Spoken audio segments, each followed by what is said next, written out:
আমাকে ছাড়ো বলছি। তুমি কি ভুলে গেছো তুমি এই বাড়ির সামান্য একজন বডিগার্ড? তোমার সাহস কি করে হয় আমার এত কাছে আসার?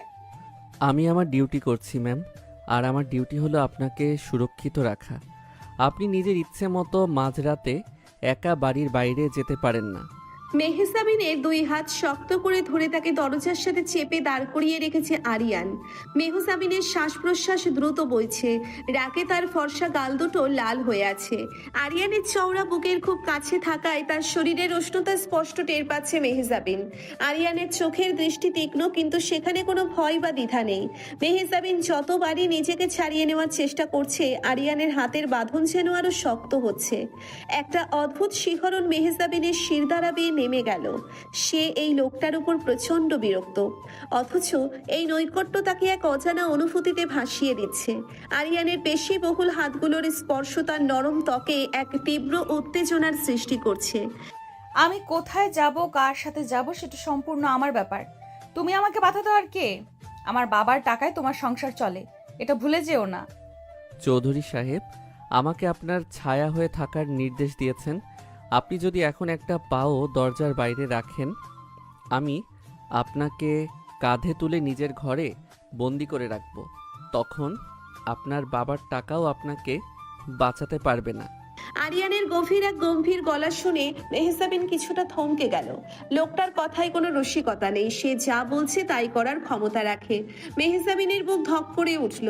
আরিয়ানের এই রাফ অ্যান্ড টাচ আচরণ তার অহংকারে আঘাত করলেও ভেতরে ভেতরে সে এক অদ্ভুত আকর্ষণ অনুভব করলো। আরিয়ান আস্তে করে মেহজাবিনের হাত ছেড়ে দিয়ে দুই পা পিছিয়ে গেল, কিন্তু তার দৃষ্টি মেহজাবিনের ওপর থেকে এক মুহূর্তের জন্যেও সরল না। মেহজাবিন আর কোনো কথা না বলে রাগে গজগজ করতে করতে নিজের ঘরের দিকে চলে গেল।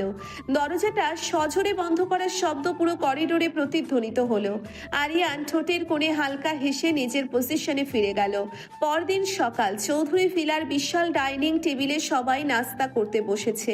টেবিল ভর্তি রকমারি খাবার। কাশেম চাচা ট্রে হাতে সবার প্লেটে খাবার বেড়ে দিচ্ছেন।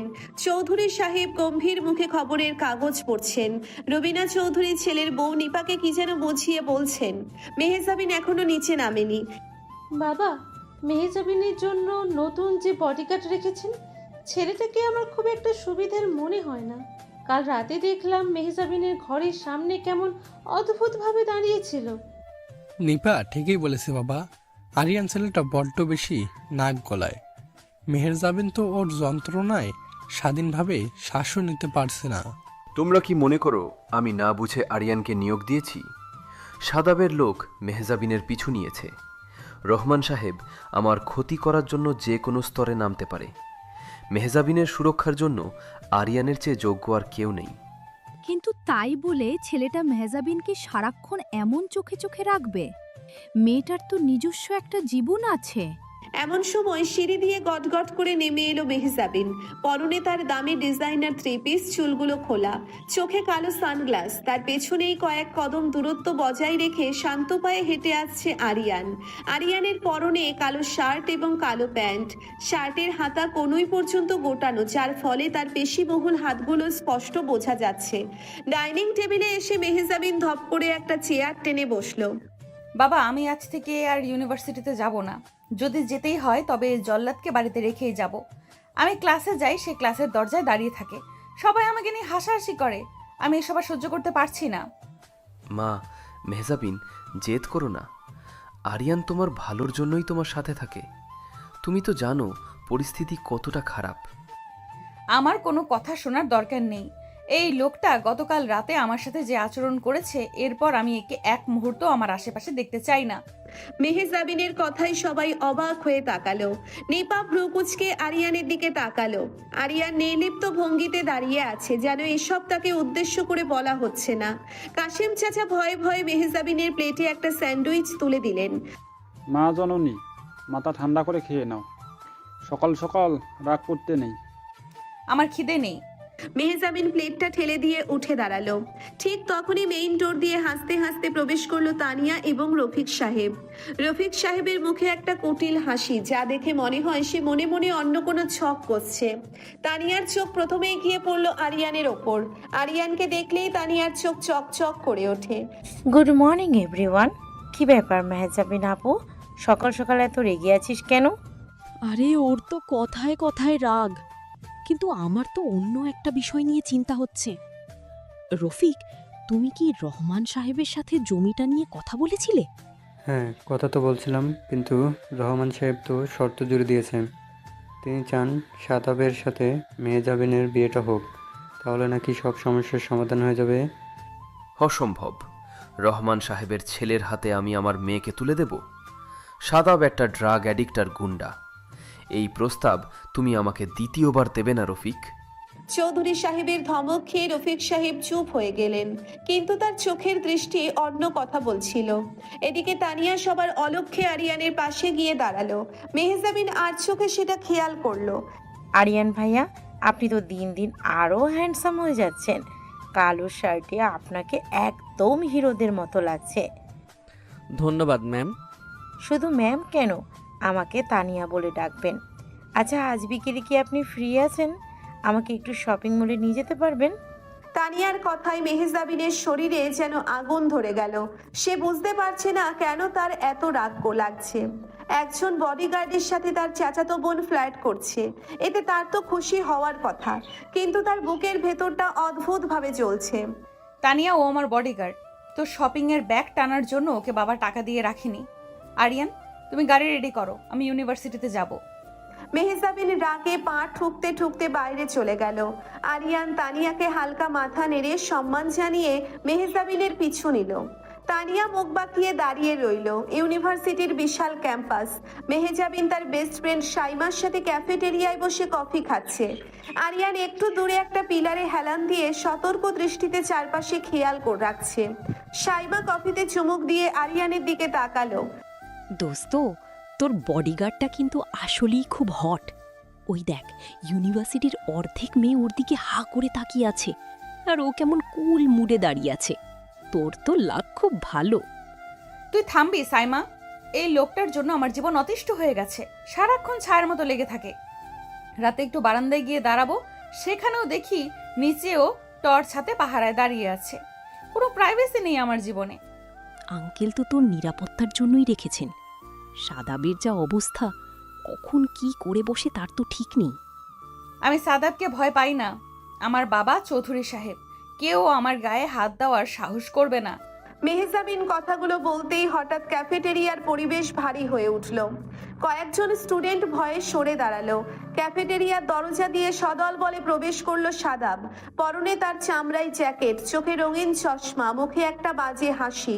তার সাথে কাল্লু এবং আরো কয়েকজন লোক। সাদাব সোজা হেঁটে এসে মেহজাবিনদের টেবিলের সামনে দাঁড়ালো।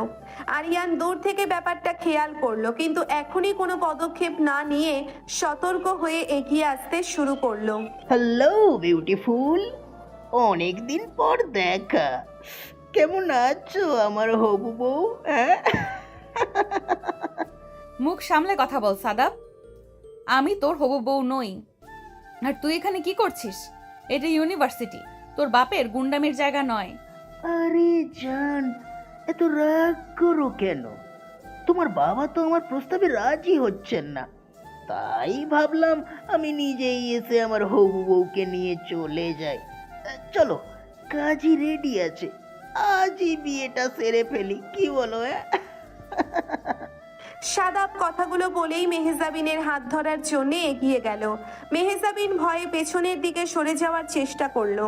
শাইমা চিৎকার করে উঠল, কিন্তু সাদাবের হাত মেহজাবিন পর্যন্ত পৌঁছানোর আগেই মাঝপথে একটা শক্ত হাতের মুঠোয় আটকা পড়ে গেল। সাদাব চমকে উঠে তাকালো। ম্যামের অনুমতি ছাড়া তাকে স্পর্শ করার অধিকার কারো নেই। হাতটা সরিয়ে নিন, নইলে এই হাত আর আপনার শরীরে থাকবে না। আরিয়ানের গলা খুব শান্ত, কিন্তু তার চোখের আগুন যে কোনো মানুষকে পুড়িয়ে ছাই করে দেওয়ার জন্য যথেষ্ট।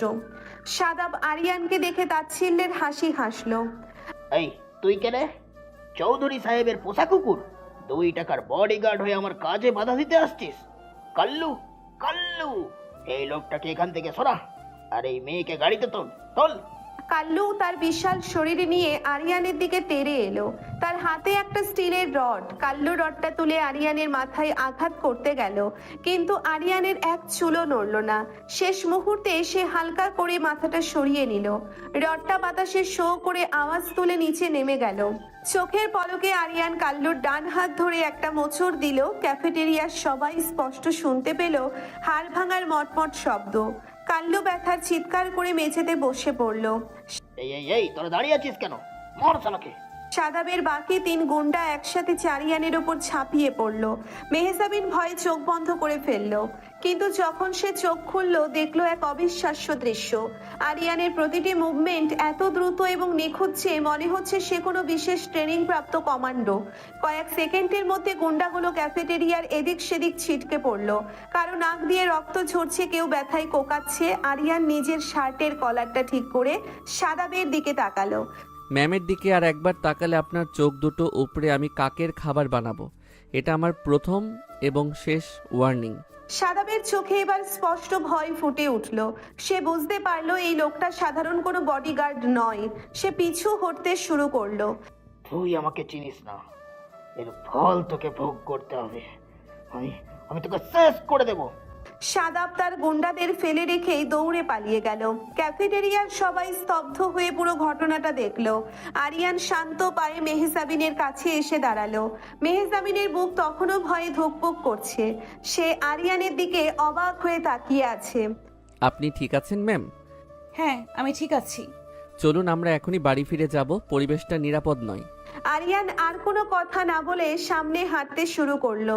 মেহজাবিন শাইমাকে বিদায় জানিয়ে আরিয়ানের পিছু নিল। তার মনের ভেতরে এখন আর রাগ নেই, বরং লোকটার প্রতি এক ধরনের মুগ্ধতা তৈরি হচ্ছে। এই প্রথম মেহজাবিন অনুভব করলো আরিয়ানের আশেপাশে সে নিজেকে কতটা সুরক্ষিত মনে করে। গাড়িতে ফেরার পথটা একদম নীরব ছিল। আরিয়ান ড্রাইভ করছে আর মেহজাবিন পেছনের সিটে বসে বাইরের দিকে তাকিয়ে আছে, কিন্তু তার মন পড়ে আছে ড্রাইভিং সিটে বসা লোকটার দিকে। হঠাৎ গাড়িটা একটা ব্রেক কষে থেমে গেল। মেহজাবিন সামনের দিকে ঝুঁকে পড়ল। কি হলো? গাড়ি থামালে কেন? আরিয়ান কোনো উত্তর না দিয়ে গাড়ি থেকে নেমে গেল। মেহজাবিন দেখলো রাস্তাটা একদম ফাঁকা। একটা নির্জন রাস্তায় তারা দাঁড়িয়ে আছে। আরিয়ান পেছনের দরজা খুলে মেহজাবিনের দিকে হাত বাড়িয়ে দিল। নিচে নামুন ম্যাম। কেন? আমরা তো এখনো বাড়ি পৌঁছাইনি। আমি যা বলছি তাই করুন, নিচে নামুন। আরিয়ানের গলার স্বরে এমন একটা কাঠিন্য ছিল যে মেহজাবিন আর কোনো প্রশ্ন না করে গাড়ি থেকে নেমে এলো। আরিয়ান মেহজাবিনকে গাড়ির সাথে চেপে ধরলো। মেহজাবিনের হৃদস্পন্দন আবার বেড়ে গেল। আরিয়ানের চোখ দুটো অদ্ভুতভাবে জ্বলছে। আমি আপনাকে বলেছিলাম একা কোথাও না যেতে। আজ যদি আমি সঠিক সময় না পৌঁছাতাম কি হতো বুঝতে পারছেন? আপনার ওই জেদ আর অহংকার আপনাকে বাঁচাতে পারতো। আরিয়ানের মুখটা মেহজাবিনের মুখের একদম কাছাকাছি। আরিয়ানের উষ্ণ শ্বাস মেহজাবিনের মুখে আছড়ে পড়ছে। মেহজাবিনের সারা শরীরে একটা বিদ্যুৎ খেলে গেল। সে আরিয়ানের চোখের দিকে তাকাতে পারছিল না। আমি বুঝতে পারিনি সাদাব ওখানে আসবে। আমাকে প্লিজ একটু ছাড়ো, লাগছে আমার। লাগুক, আপনার এই জেদ ভাঙা খুব জরুরি। আপনি ভাবেন পুরো দুনিয়া আপনার বাবার কথাই চলে, কিন্তু বাইরের দুনিয়াটা অনেক বেশি ভয়ঙ্কর মেহজাবিন। আর সেখানে আপনাকে রক্ষা করার জন্য সবসময় আপনার বাবা থাকবে না। আরিয়ান এই প্রথম মেহজাবিনকে ম্যাম না বলে তার নাম ধরে ডাকলো। মেহজাবিনের কানে নিজের নামটা আরিয়ানের গলায় শুনে এক অন্যরকম মধুর ঠেকলো। আরিয়ানের হাত মেহজাবিনের কোমরে শক্ত হয়ে বসলো। মেহজাবিন চোখ বন্ধ করে ফেললো। সে বুঝতে পারছে না তার কি করা উচিত। তার উচিত আরিয়ানকে ধাক্কা দিয়ে সরিয়ে দেওয়া, কিন্তু তার শরীর যেন বিদ্রোহ করছে। সে চাইছে আরিয়ান আরো একটু কাছে আসুক।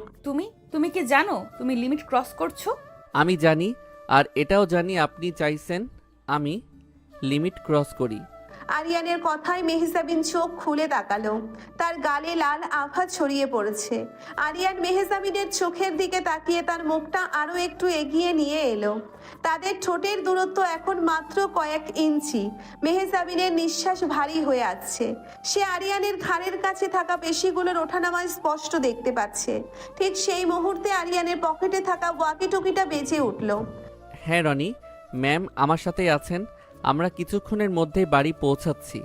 Over and out. Aryan driving সিটে বসে গাড়ি স্টার্ট দিল। বাকি রাস্তাটা দুজনেই একদম চুপচাপ পার করলো, কিন্তু এই নিরাপত্তার ভাষা ছিল অনেক গভীর। চৌধুরী ভিলার কাছে আসতেই মেহজাবিন বুঝতে পারলো তার ভেতরের পৃথিবীটা একটু একটু করে বদলাতে শুরু করেছে। আর এই পরিবর্তনের কেন্দ্রবিন্দুতে রয়েছে ওই রাশভারী কাঠখোট্টা আর প্রচন্ড আকর্ষণীয় বডিগার্ডটা। বাড়িতে পৌঁছতেই এক বিশাল হট্টগোল। মিস্টার জহির ড্রয়িং রুমে বসে আছেন, চৌধুরী সাহেব রাগে পায়চারি করছেন, রবিনা চৌধুরী কাঁদছেন। আরিয়ান, মেহজাবিন ঠিক আছে? শাদাব ওর কোনো ক্ষতি করতে পারেনি তো? ম্যাম, সম্পূর্ণ সুরক্ষিত আছেন স্যার। স্যার, রহমান সাহেব আমাদের কোম্পানির অনেকগুলো শেয়ার গোপনে কিনে নিয়েছেন। তিনি হুমকি দিয়েছেন, যদি মেহজাবিনের সাথে শাহাবাদের বিয়ে না দেন তবে তিনি পুরো কোম্পানি ধ্বংস করে দেবেন। মেহজাবিন দরজার কাছে দাঁড়িয়ে সব শুনছিল। তার পৃথিবী যেন থমকে গেল। সে আরিয়ানের দিকে তাকালো। আরিয়ানের মুখে কোনো ভাবান্তর নেই, কিন্তু তার চোখ দুটো বলছে অন্য কথা। সে যেন অনেক বড় কোনো ঝড়ের প্রস্তুতি নিচ্ছে। জহির সাহেব, আপনি কি বলছেন এসব? রহমান আমার কোম্পানির শেয়ার কিভাবে কিনলো? পরিচালকরা আমাকে কিছু না জানিয়ে শেয়ার বিক্রি করে দিল? স্যার, রহমান সাহেব অনেকদিন ধরেই তলে তলে এই কাজটা করেছিলেন। আমাদের কয়েকজন পরিচালককে তিনি ভয় দেখিয়ে বা জিম্মি করে শেয়ারগুলো নিজের নামে করে নিয়েছেন। এখন তিনি কোম্পানির 35% শেয়ারের মালিক। তিনি সরাসরি হুমকি দিয়েছেন, শাদাবের সাথে মেহজাবিন ম্যামের বিয়ে না হলে তিনি পুরো কোম্পানি পথে বসিয়ে দেবেন। ভাইজান, আমি তো আগে বলেছিলাম রহমান সাহেবের সাথে আমাদের শত্রুতা করা ঠিক হচ্ছে না। এখন দেখুন পরিস্থিতি কোথায় গিয়ে দাঁড়িয়েছে। আমার মনে হয় জেদ না ধরে মেহজাবিনের সাথে শাহাদাবের বিয়েটা দিয়ে দেওয়া উচিত। মেয়ে তো একদিন না একদিন বিয়ে দিতেই হবে। চাচা ঠিকই বলেছেন বাবা। একটা সাধারণ ছেলের জন্য আমরা আমাদের এত বড় ব্যবসার সামর্থ্য ধ্বংস হতে দিতে পারি না। শাদাব একটু রাখছ ওটা ঠিকই, কিন্তু বিয়ে হলে ঠিক হয়ে যাবে। আর তাছাড়া মেহজাবিনেরও তো বয়স হচ্ছে। ওর এমন বেপরোয়া চলাফেরা আর কতদিন মানবো আমরা? আজ ইউনিভার্সিটিতে গুন্ডা এসেছে, কাল তো বাড়িতেও হামলা হতে পারে। নিজের মেয়ের জন্য পুরো পরিবারকে বিপদে ফেলাটা কি বুদ্ধিমানের কাজ হবে বাবা? ভাবি, তুমি তোমার সীমা অতিক্রম করছো। আমার বিয়ে নিয়ে তোমাকে ভাবতে হবে না। আর চাচা, আপনি কার পক্ষে কথা বলছেন? যে সাদাব আজ আমাকে সবার সামনে জোর করে তুলে নিয়ে যেতে চেয়েছিল, আপনি আমাকে তার হাতে তুলে দিতে চাইছেন? আহা মেহজাবিন, তুই চুপ কর তো মা। বড়রা কথা বলছে, তুই এর মধ্যে কথা বলছিস কেন? তোর বাবা যেটা ভালো বুঝবে সেটাই করবে। মা, তুমিও চাচার কথায় সায় দিচ্ছ? বাবা, তুমি পরিষ্কার করে বলে দাও তুমি ওদের কথায় রাজি নও। আমি মরে গেলেও ওই নেশাগ্রস্ত সাদাবকে বিয়ে করব না। মেহজাবিন ঠিক বলছে। রহমান আমাকে চেনে না। আমি আমার ব্যবসা ডোবাতে রাজি আছি, কিন্তু আমার মেয়েকে ওই হায়নার হাতে তুলে দেব না। জহির সাহেব, আপনি কাল সকালেই আমাদের আইনি উপদেষ্টাদের সাথে বৈঠক ডাকুন। আমি এর শেষ দেখে ছাড়ব। ভাইজান, আপনি আবেগের বশে ভুল সিদ্ধান্ত নিচ্ছেন। আইনি দল দিয়ে রহমান সাহেবের মতো মাফিয়াকে থামানো যাবে না। ওর সাথে পুলিশ, রাজনীতি সব আছে। মাফ করবেন স্যার, আমি কি কিছু বলতে পারি? কিন্তু আবার এখানে কি বলতে আসছো?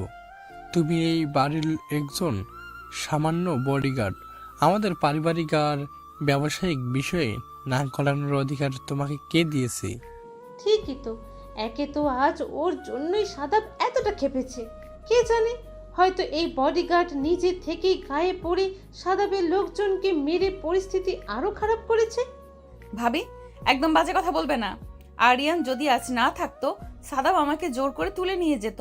আরিয়ান আমার সম্মান বাঁচিয়েছে, আর তোমরা তাকেই অপমান করছো। ম্যাম, শান্ত হন। ফাহিম স্যার ঠিকই বলেছেন। আমি এই বাড়ির সামান্য একজন কর্মচারী। তবে আমার ডিউটি শুধু আপনার শারীরিক নিরাপত্তা দেওয়া নয়, এই বাড়ির সুরক্ষাও আমার দায়িত্বের মধ্যে পড়ে। চৌধুরী স্যার, আপনি আইনি লড়াইয়ে যাওয়ার আগে রহমান সাহেবের দুর্বল জায়গাটা খুঁজুন। দুর্বল জায়গা মানে কি বলতে চাইছো তুমি আরিয়ান? রহমান সাহেব শেয়ার কিনেছেন ভয় দেখিয়ে। মানে এই শেয়ারগুলো আইনি বৈধতা এখনো পুরোপুরি শক্ত নয়। যদি আমরা প্রমাণ করতে পারি যে পরিচালকদের ওপর চাপ প্রয়োগ করা হয়েছিল, তবে শেয়ার বাজার এই হস্তান্তর আটকে দিতে পারে। আর দ্বিতীয়ত, শাদাবের একটা অবৈধ জুয়ার আড্ডা আছে শহরের বাইরে, সেখানে পুলিশ হানা দিলে রহমান সাহেব নিজের ছেলেকে বাঁচানোর চিন্তায় ব্যস্ত হয়ে পড়বেন। আপনাদের কোম্পানি নিয়ে ভাবার সময় পাবেন না। দারুণ বলেছো স্যার। আরিয়ান তো খুব চমৎকার একটা পয়েন্ট ধরেছে। আমরা যদি সাদাবের ওই জুয়ার আড্ডার খবর সংবাদ মাধ্যম আর বিশেষ পুলিশের কাছে ফাঁস করে দিই, রহমান সাহেব কোণঠাসা হয়ে পড়বেন। কিন্তু আমরা এসব খবর পাবো কোথায়? আরিয়ান কি গোয়েন্দাগিরি করে নাকি যে ও এসব জানে? একজন ভালো বডিগার্ডকে তার শত্রুর নারী নক্ষত্র সম্পর্কে খবর রাখতে হয় রফিক সাহেব। এটা আমার কাজেরই একটা অংশ। আরিয়ানের তীক্ষ্ণ এবং আত্মবিশ্বাসী কথা শুনে পুরো ঘর নিস্তব্ধ হয়ে গেল। চৌধুরী সাহেব মুগ্ধ দৃষ্টিতে আরিয়ানের দিকে তাকালেন। রফিক সাহেবের মুখ ফ্যাকাশে হয়ে গেল। তিনি বুঝতে পারলেন এই বডিগার্ডকে বোকা বানানো সহজ নয়। মেহজাবিন একদৃষ্টিতে আরিয়ানের দিকে তাকিয়ে আছে। লোকটার বুদ্ধিমত্তার সাহস তাকে প্রতি মুহূর্তে আকর্ষণ করছে। আরিয়ান, তুমি ঠিক বলেছ। আমি আজই পুলিশের বিশেষ শাখার আইজি সাহেবের সাথে কথা বলছি। তুমি মেহজাবিনকে নিয়ে ওপরে যাও। আজ থেকে তুমি ওর ঘরের সামনের করিডোরেই পাহারায় থাকবে। কোনো অবস্থাতেই যেন মেহজাবিনের নিরাপত্তা বিঘ্নিত না হয়। জি স্যার। আসুন ম্যাম। মেহজাবিন আর কোনো কথা না বলে সিঁড়ি বেয়ে ওপরে উঠতে শুরু করলো। আরিয়ান তার পিছু পিছু গেল। ঘরের দরজার সামনে এসে মেহজাবিন ঘুরে দাঁড়ালো। তুমি রহমান আর সাদাবের এত খবর কিভাবে জানো? তুমি কি সত্যি শুধু একজন বডিগার্ড? আমি আপনার বডিগার্ড, এটুকুই আপনার জানার জন্য যথেষ্ট। এবার ঘরে গিয়ে ঘুমিয়ে পড়ুন ম্যাম, রাত অনেক হয়েছে। আমার প্রশ্নের উত্তর এড়িয়ে যেও না আরিয়ান। আজ গাড়িতে তুমি আমার সাথে যে আচরণ করেছিলে সেটাও কি তোমার কাজের অংশ ছিল? আরিয়ানের চোয়াল শক্ত হয়ে গেল। সে এক পা এগিয়ে মেহজাবিনের খুব কাছে এসে দাঁড়ালো। মেহজাবিন দেওয়ালের সাথে পিঠ ঠেকিয়ে দাঁড়িয়ে আছে। দুজনের মাঝখানে এখন এক চুল পরিমাণ জায়গাও ফাঁকা নেই। আরিয়ানের শরীরের বুনো ঘ্রাণ মেহজাবিনের নাসারন্ধ্রে প্রবেশ করে তাকে মাতাল করে তুলছে। গাড়িতে যা হয়েছে সেটা ভুলে যাওয়াই আপনার জন্য ভালো ম্যাম। আমরা দুটো আলাদা পৃথিবীর মানুষ। আগুন নিয়ে খেলার চেষ্টা করবেন না, পুড়ে যাবেন। যদি আমি পুড়তে চাই, যদি আমার এই আগুন নিয়ে খেলতেই ভালো লাগে, তাহলে আপনাকে এমনভাবে পুড়তে হবে যেখান থেকে ফেরার কোনো রাস্তা থাকবে না। আপনি জেদি, কিন্তু সব জেদ সব জায়গায় খাটে না। আমাকে উস্কে দেওয়ার চেষ্টা করবেন না মেহজাবিন। আমি কোনো ভদ্র সমাজের সভ্য ছেলে নই। আমার ভেতরে একটা পশু আছে, সেটা জেগে উঠলে আপনি সামলাতে পারবেন না। আমি দেখতে চাই তোমার ভেতরের পশুকে। আমি দেখতে চাই তুমি কতটা অসভ্য হতে পারো। তুমি কি পারো শুধু আমাকে চোখ রাঙাতে, নাকি আরো কিছু করার সাহস আছে তোমার? মেহজাবিনের এই উস্কানিমূলক কথায় আরিয়ানের চোখের মনি গাঢ় হয়ে গেল। সে মুহূর্তের মধ্যে নিজের ডান হাত দিয়ে মেহজাবিনের কোমর শক্ত করে জড়িয়ে ধরে তাকে নিজের বুকের সাথে মিশিয়ে নিল। মেহজাবিনের মুখ থেকে একটা অস্ফুট শব্দ বেরিয়ে এলো। আরিয়ানের বাম হাত মেহজাবিনের খোলা চুলের ভেতর দিয়ে গিয়ে তার ঘাড় শক্ত করে ধরলো। মেহজাবিন ভয়ে এবং উত্তেজনায় চোখ বন্ধ করে ফেলল। তার সারা শরীর কাঁপছে। আমার সাহস কতটা সেটা দেখার বয়স আপনার এখনো হয়নি ম্যাম। আপনি এখনো ছোট বাচ্চা মেয়ে যে শুধু জেদ করতে জানে। কিন্তু আমি যদি আমার সীমা পার করি, আপনি কাল সকালে আয়নার সামনে দাঁড়িয়ে নিজের চোখের দিকে তাকাতে পারবেন না। আমাকে বাচ্চা বলবে না। আমি জানি আমি কি করছি। তুমি আমাকে ভয় দেখাচ্ছ কারণ তুমি নিজে আমাকে সামলাতে ভয় পাও। আমি ভয় পাই? ঠিক আছে, তাহলে আজ হাতে নাতে প্রমাণ হয়ে যাক। কথাটি বলার সাথে সাথেই আরিয়ান তার ঠোঁট মেহজাবিনের নরম ঠোঁটের ওপর প্রবল আক্রোশে চেপে ধরল। মেহজাবিনের পুরো পৃথিবী যেন মুহূর্তের জন্য থেমে গেল। তার চোখ বড় বড় হয়ে গেছে। সে আরিয়ানকে ধাক্কা দেওয়ার জন্য হাতে তুলল, কিন্তু আরিয়ান তার দুটো হাত এক হাতে চেপে ধরে দেওয়ালের সাথে আটকে দিল। আরিয়ানের চুম্বন ছিল বুনো, কঠোর এবং চরম অধিকার খাটানো। মেহজাবিন প্রথম কয়েক সেকেন্ড শক্ত হয়ে থাকলেও ধীরে ধীরে আরিয়ানের এই বন্য ভালোবাসার কাছে আত্মসমর্পণ করতে শুরু করলো। তার শরীর নরম হয়ে এলো। সে আরিয়ানের শার্টের কলার খামচে ধরলো। বেশ কিছুক্ষণ পর আরিয়ান মেহজাবিনের ঠোঁট জোড়া মুক্ত করলো। দুজনেরই শ্বাস প্রশ্বাস ভারী। মেহজাবিনের ঠোঁট লাল হয়ে ফুলে উঠেছে। সে লজ্জায় আরিয়ানের চোখের দিকে তাকাতে পারছে না। আরিয়ান মেহজাবিনের কানের কাছে মুখ নিয়ে ফিসফিস করে কথা বলল। এটা ছিল শুধু একটা ঝলক ম্যাম, এরপরও যদি আগুন নিয়ে খেলার শখ থাকে আমি তৈরি আছি। এবার চুপচাপ ঘরে যান। শুভরাত্রি। আরিয়ান মেহজাবিনকে ছেড়ে দিয়ে নিজের জায়গায় গিয়ে সোজা হয়ে দাঁড়ালো, যেন কিছুই হয়নি। মেহজাবিন কাঁপতে কাঁপতে নিজের ঘরে ঢুকে দরজা বন্ধ করে দিল। দরজার হেলান দিয়ে সে মেঝেতে বসে পড়ল। তার বুকে হাতুড়ি পেটার মতো শব্দ হচ্ছে। নিজের ঠোঁটে হাত ছুঁয়ে সে অনুভব করলো আরিয়ানের সেই বুনো স্পর্শ। লোকটা তাকে পাগল করে দেবে। এদিকে বাড়ির পেছনের বাগানে অন্ধকারে দাঁড়িয়ে ফোনে কথা বলছে রফিক সাহেব। হ্যালো রহমান ভাই, আমি রফিক বলছি। পরিস্থিতি কিন্তু খুব সুবিধার মনে হচ্ছে না। কি হয়েছে রফিক? আমার শেয়ার কেনার খবর পেয়ে চৌধুরী কি ভয় পেয়েছে? ভাইজান ভয় পেয়েছিল ঠিকই, কিন্তু মেহজাবিনের ওই নতুন বডিগার্ডটা সব প্ল্যান মাটি করে দিচ্ছে। সে ভাইজানকে বুদ্ধি দিয়েছে শাদাবের আস্তানায় পুলিশ পাঠানোর। কি বলছিস তুই? একটা সামান্য বডিগার্ডের এত সাহস? শাহাদাব আমাকে বলছে আজ ইউনিভার্সিটিতে নাকি ওই লোকটা একাই আমার 4 জন বিশেষ লোককে পিটিয়ে হাসপাতালে পাঠিয়েছে। কে এই লোকটা? আমি তো কিছু বুঝতে পারছি না ভাই। লোকটার নাম আরিয়ান। দেখে তো মনে হয় বিশেষ কোনো জায়গা থেকে প্রশিক্ষণপ্রাপ্ত কেউ। আপনি একটু সাবধানে থাকবেন। তুই চিন্তা করিস না রফিক, ওই বডিগার্ডের ব্যবস্থা আমি কালই করছি। কাল এমন একটা চাল চালবো যে চৌধুরী নিজেই ওর ওই বডিগার্ডকে ঘাড় ধাক্কা দিয়ে বাড়ি থেকে বের করে দেবে। তুই শুধু বাড়ির ভেতরের খবর আমাকে দিতে থাকবি। জি ভাই, আমি সব খেয়াল রাখছি। পরদিন সকাল। রান্নাঘরে বেশ ব্যস্ততা। কাশেম চাচা সবার জন্য চা বানাচ্ছেন। তানিয়া সেজে গুজে রান্নাঘরে ঢুকলো। কাশেম চাচা, স্পেশাল আদা চা বানাও তো 2 কাপ। আমি আর আরিয়ান ভাইয়া একসাথে বসে চা খাবো। তানিয়া মা, আরিয়ান বাবা তো সকালে কফি খায় না, ও তো চা খায়। ও মা, তাই নাকি? ঠিক আছে, তাহলে 1 কাপ কড়া কফি আর আমার জন্য 1 কাপ চা দাও। আমি নিজে গিয়ে ওকে দিয়ে আসছি। ঠিক তখনই মেহজাবিন রান্নাঘরে ঢুকলো। তার চোখ মুখ লাল, বোঝাই যাচ্ছে রাতে ভালো ঘুম হয়নি। তানিয়ার কথা শুনে সে রাগে জ্বলে উঠলো। তানিয়া, তোর কি খেয়ে দিয়ে কোনো কাজ নেই? তুই বাড়ির একজন বডিগার্ডের পেছনে সারাক্ষণ এভাবে ঘুরে বেড়াস কেন? তোর একটু আত্মসম্মান নেই? শোনো আপু, আরিয়ান ভাইয়া কোনো রাস্তার ছেড়ে নয়। সে বুদ্ধিমান, সুদর্শন আর খুব যত্নশীল। আর তুমি তো সারাক্ষণ ওর সাথে খারাপ ব্যবহার করো। আমি যদি একটু ভালো ব্যবহার করি তাতে তোমার এত জ্বলছে কেন? আমার জ্বলবে কেন? আমার কি খেয়ে দিয়ে কোনো কাজ নেই যে একজন সামান্য বডিগার্ডকে নিয়ে জ্বলতে যাব? কিন্তু তুই বাড়ির সম্মান নষ্ট করছিস। কাশেম চাচা, ওই কফিটা আমাকে দাও। আমি নিজে গিয়ে ওকে দেব। ও আমার লোক, ওর দেখাশোনা আমাকেই করতে হবে। বাহ আপু, রাতে কি সুন্দর কোনো স্বপ্ন টপ্ন দেখছিস নাকি? হঠাৎ বডিগার্ডের প্রতি এত দরদ উতলে উঠলো যে? চুপ কর তুই। আমি যা ভালো বুঝি করছি। মেহজাবিন কফির মগটা হাতে নিয়ে হনহন করে বাইরে চলে এলো। বাগানের একপাশে আরিয়ান রনির সাথে কথা বলছিল। মেহজাবিনকে আসতে দেখে রনি একটু সরে দাঁড়ালো। এই নাও তোমার কফি। আর শোনো, আজ থেকে তানিয়ার সাথে এত হাসাহাসি করে কথা বলবে না। তুমি আমার বডিগার্ড, তোমার মনোযোগ শুধু আমার উপর থাকা উচিত। আমি তো কারোর সাথে হাসাহাসি করে কথা বলি না ম্যাম। আর তানিয়া ম্যাম যদি নিজে এসে কথা বলেন, আমি তো তাকে অপমান করে তাড়িয়ে দিতে পারি না। কেন পারবে না? তুমি আমাকে কথায় কথায় অপমান করতে পারো, আমাকে ধমক দিতে পারো, আর তানিয়াকে কিছু বলতে পারো না? ও কি খুব সুন্দরী নাকি যে ওর কথায় তুমি গলে যাও? ম্যাম, আপনি কি ঈর্ষা করছেন? কি? আমি ঈর্ষা? আর সেটা তোমার জন্য? পাগলামি করো না আরিয়ান। আমি শুধু চাইছি আমার কর্মচারীরা যেন নিজেদের সীমার মধ্যে থাকে।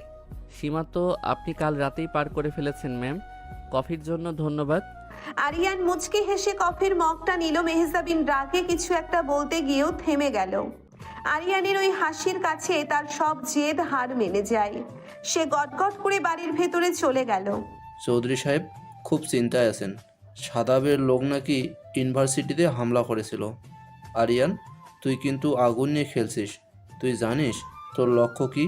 এই বাড়ির মেয়ের সাথে তোর সম্পর্ক তৈরি করাটা কি ঠিক হচ্ছে? স্যার যদি জানতে পারে তাহলে কিন্তু তোর কাজ নিয়ে টানাটানি পড়বে। রনি, তুই তোর কাজ কর। আমি জানি আমি কি করছি। মেহজাবিনকে বাঁচানোটা আমার এই অভিযানের একটা অংশ। আর রহমান কাল যে চালটা চালতে যাচ্ছে সেটা আমি আগে থেকেই জানি। আজকে রাতে বড় একটা খেলা হবে চৌধুরী বাড়িতে। তুই বিশেষ দলকে প্রস্তুত থাকতে বল। ঠিক আছে স্যার, কিন্তু সাবধানে। আরিয়ান কফিতে চুমুক দিয়ে দূরের গেটের দিকে তাকালো। তার চোখে এখন আর কোনো রোম্যান্স নেই, আছে একজন দক্ষ রক্ষীর তীক্ষ্ণ দৃষ্টি। সে জানে রহমান সাহেব তার লোক পাঠাবে, আর আজ রাতের পর চৌধুরী বাড়ির অনেক সমীকরণ বদলে যাবে। রাতের খাবার খাওয়ার জন্য চৌধুরী বাড়ির সবাই ডাইনিং টেবিলে জড়ো হয়েছে। বাড়ির পরিবেশ থমথমে। কাশিম চাচা সবার প্লেটে খাবার বেড়ে দিচ্ছেন। রফিক সাহেবের চোখে মুখে আজ এক অদ্ভুত অস্থিরতা। তিনি বারবার দরজার দিকে তাকাচ্ছেন। মেহজাবিন খাবার নিয়ে নাড়াচাড়া করছে। আরিয়ান ডাইনিং রুমের একটু দূরেই হাত মেলাবদ্ধ করে দাঁড়িয়ে আছে। তার তীক্ষ্ণ দৃষ্টি রফিক সাহেবের প্রতিটি নড়াচড়ার ওপর। ভাইজান, আজ তো কাশিম খুব চমৎকার বিরিয়ানি রান্না করেছে। আপনি তো কিছুই খাচ্ছেন না। এত চিন্তা করবেন না, সব ঠিক হয়ে যাবে, খেয়ে নিন। আমার গলা দিয়ে খাবার নামছে না রফিক। রহমান যে কোনো সময় একটা বড় আঘাত হানতে পারে। আমার কোম্পানির অবস্থা ভালো নয়। আমি আজ একটা সিদ্ধান্ত নিয়েছি। আমার সব শেয়ার আর সম্পত্তির উইল আমি মেহজাবিনের নামে করে দেব। কাল সকালেই আইনি কাজ শেষ করব। বাবা, তুমি এসব কি বলছো? তুমি কি আমাকে আর নিপাকে এই বাড়ির কেউ মনে করো না? সব সম্পত্তি মেহেরজাবিনকে দিয়ে দিলে আমাদের কি হবে? ঠিকই তো বাবা, মেহজাবিনের বিয়ে হলে তো সে অন্য বাড়িতে চলে যাবে। তাহলে এই চৌধুরী বংশের সম্পত্তি কি অন্য বাড়ির লোক ভোগ করবে? আপনার এই সিদ্ধান্ত কিন্তু একদম ঠিক হচ্ছে না। ভাবি, তোমরা কি সবসময় টাকার কথাই ভাববে? বাবার জীবনের উপর দিয়ে এত বড় ঝড় বয়ে যাচ্ছে, আর তোমরা সম্পত্তি ভাগাভাগি নিয়ে পড়ে আছো। আমার কোনো সম্পত্তি লাগবে না বাবা, আমি এসব কিছুই চাই না। আরে ফাহিম, তুই শান্ত হ। ভাইজান হয়তো রাগের মাথায় এইসব বলেছে। ভাইজান, আপনি আগে এই বিরিয়ানিটা খেয়ে নিন। কাশিম, মেহজাবিনকে এক গ্লাস জুস দাও, মেয়েটার মুখ শুকিয়ে গেছে। কাশিম চাচা মেহজাবিনের দিকে জুসের গ্লাসটা এগিয়ে দিতেই রফিক সাহেব নিজের জায়গা থেকে উঠে দাঁড়ালেন। দে কাশিম, আমি আমার ভাতিজিকে জুসটা খাইয়ে দেই। ও তো কাল থেকে কিছুই খায়নি ঠিকমতো। রফিক সাহেব জুসের গ্লাসটা হাতে নিয়ে মেহজাবিনের দিকে এগিয়ে গেলেন। ঠিক সেই মুহূর্তেই আরিয়ান বিদ্যুৎ গতিতে সামনে এসে রফিক সাহেবের হাত থেকে গ্লাসটা কেড়ে নিল। গ্লাস থেকে কিছুটা জুস মেঝেতে চলকে পড়ল। সবাই চমকে আরিয়ানের দিকে তাকালো। এই বডিগার্ড, তোমার এত বড় সাহস! তুমি চাচার হাত থেকে গ্লাস কেড়ে নিচ্ছ? তুমি কি পাগল হয়ে গেছো?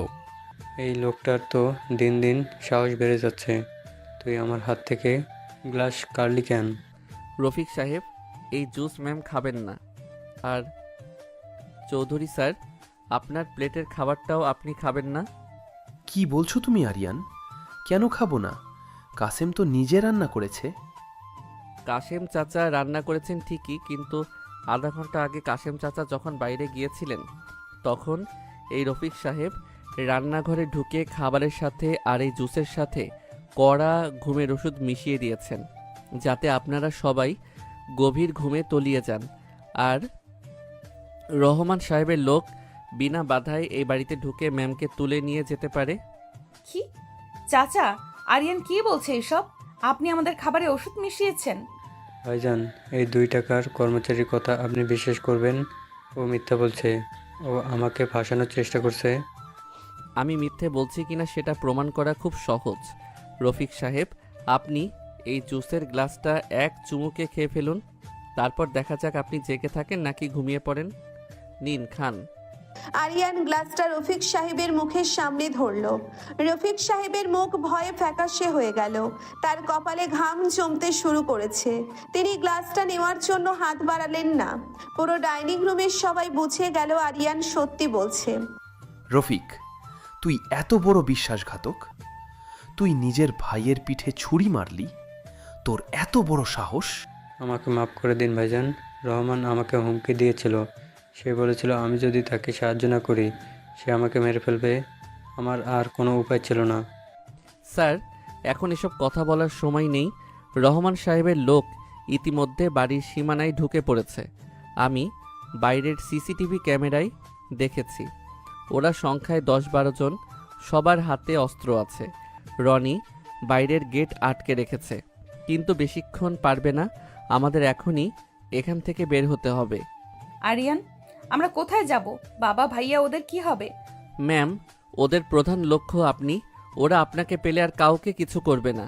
স্যার, আপনি ফাহিম সাহেব আর বাকিদের নিয়ে দোতলার স্ট্রং রুমে লুকিয়ে পড়ুন। পুলিশ আসতে এখনও অন্তত আধা ঘন্টা লাগবে। তার আগে আমি ম্যামকে এখান থেকে নিরাপদ জায়গায় সরিয়ে নিচ্ছি। ঠিক আছে আরিয়ান, আমি মেহজাবিনকে তোর হাতেই তুলে দিলাম। আমার মেয়ের যেন কোনো ক্ষতি না হয়। তুই ওকে নিয়ে পেছনের গোপন দরজা দিয়ে বেরিয়ে যা। আমি পুলিশকে জানাচ্ছি। চৌধুরী সাহেব বাকিদের নিয়ে দোতলার দিকে ছুটলেন।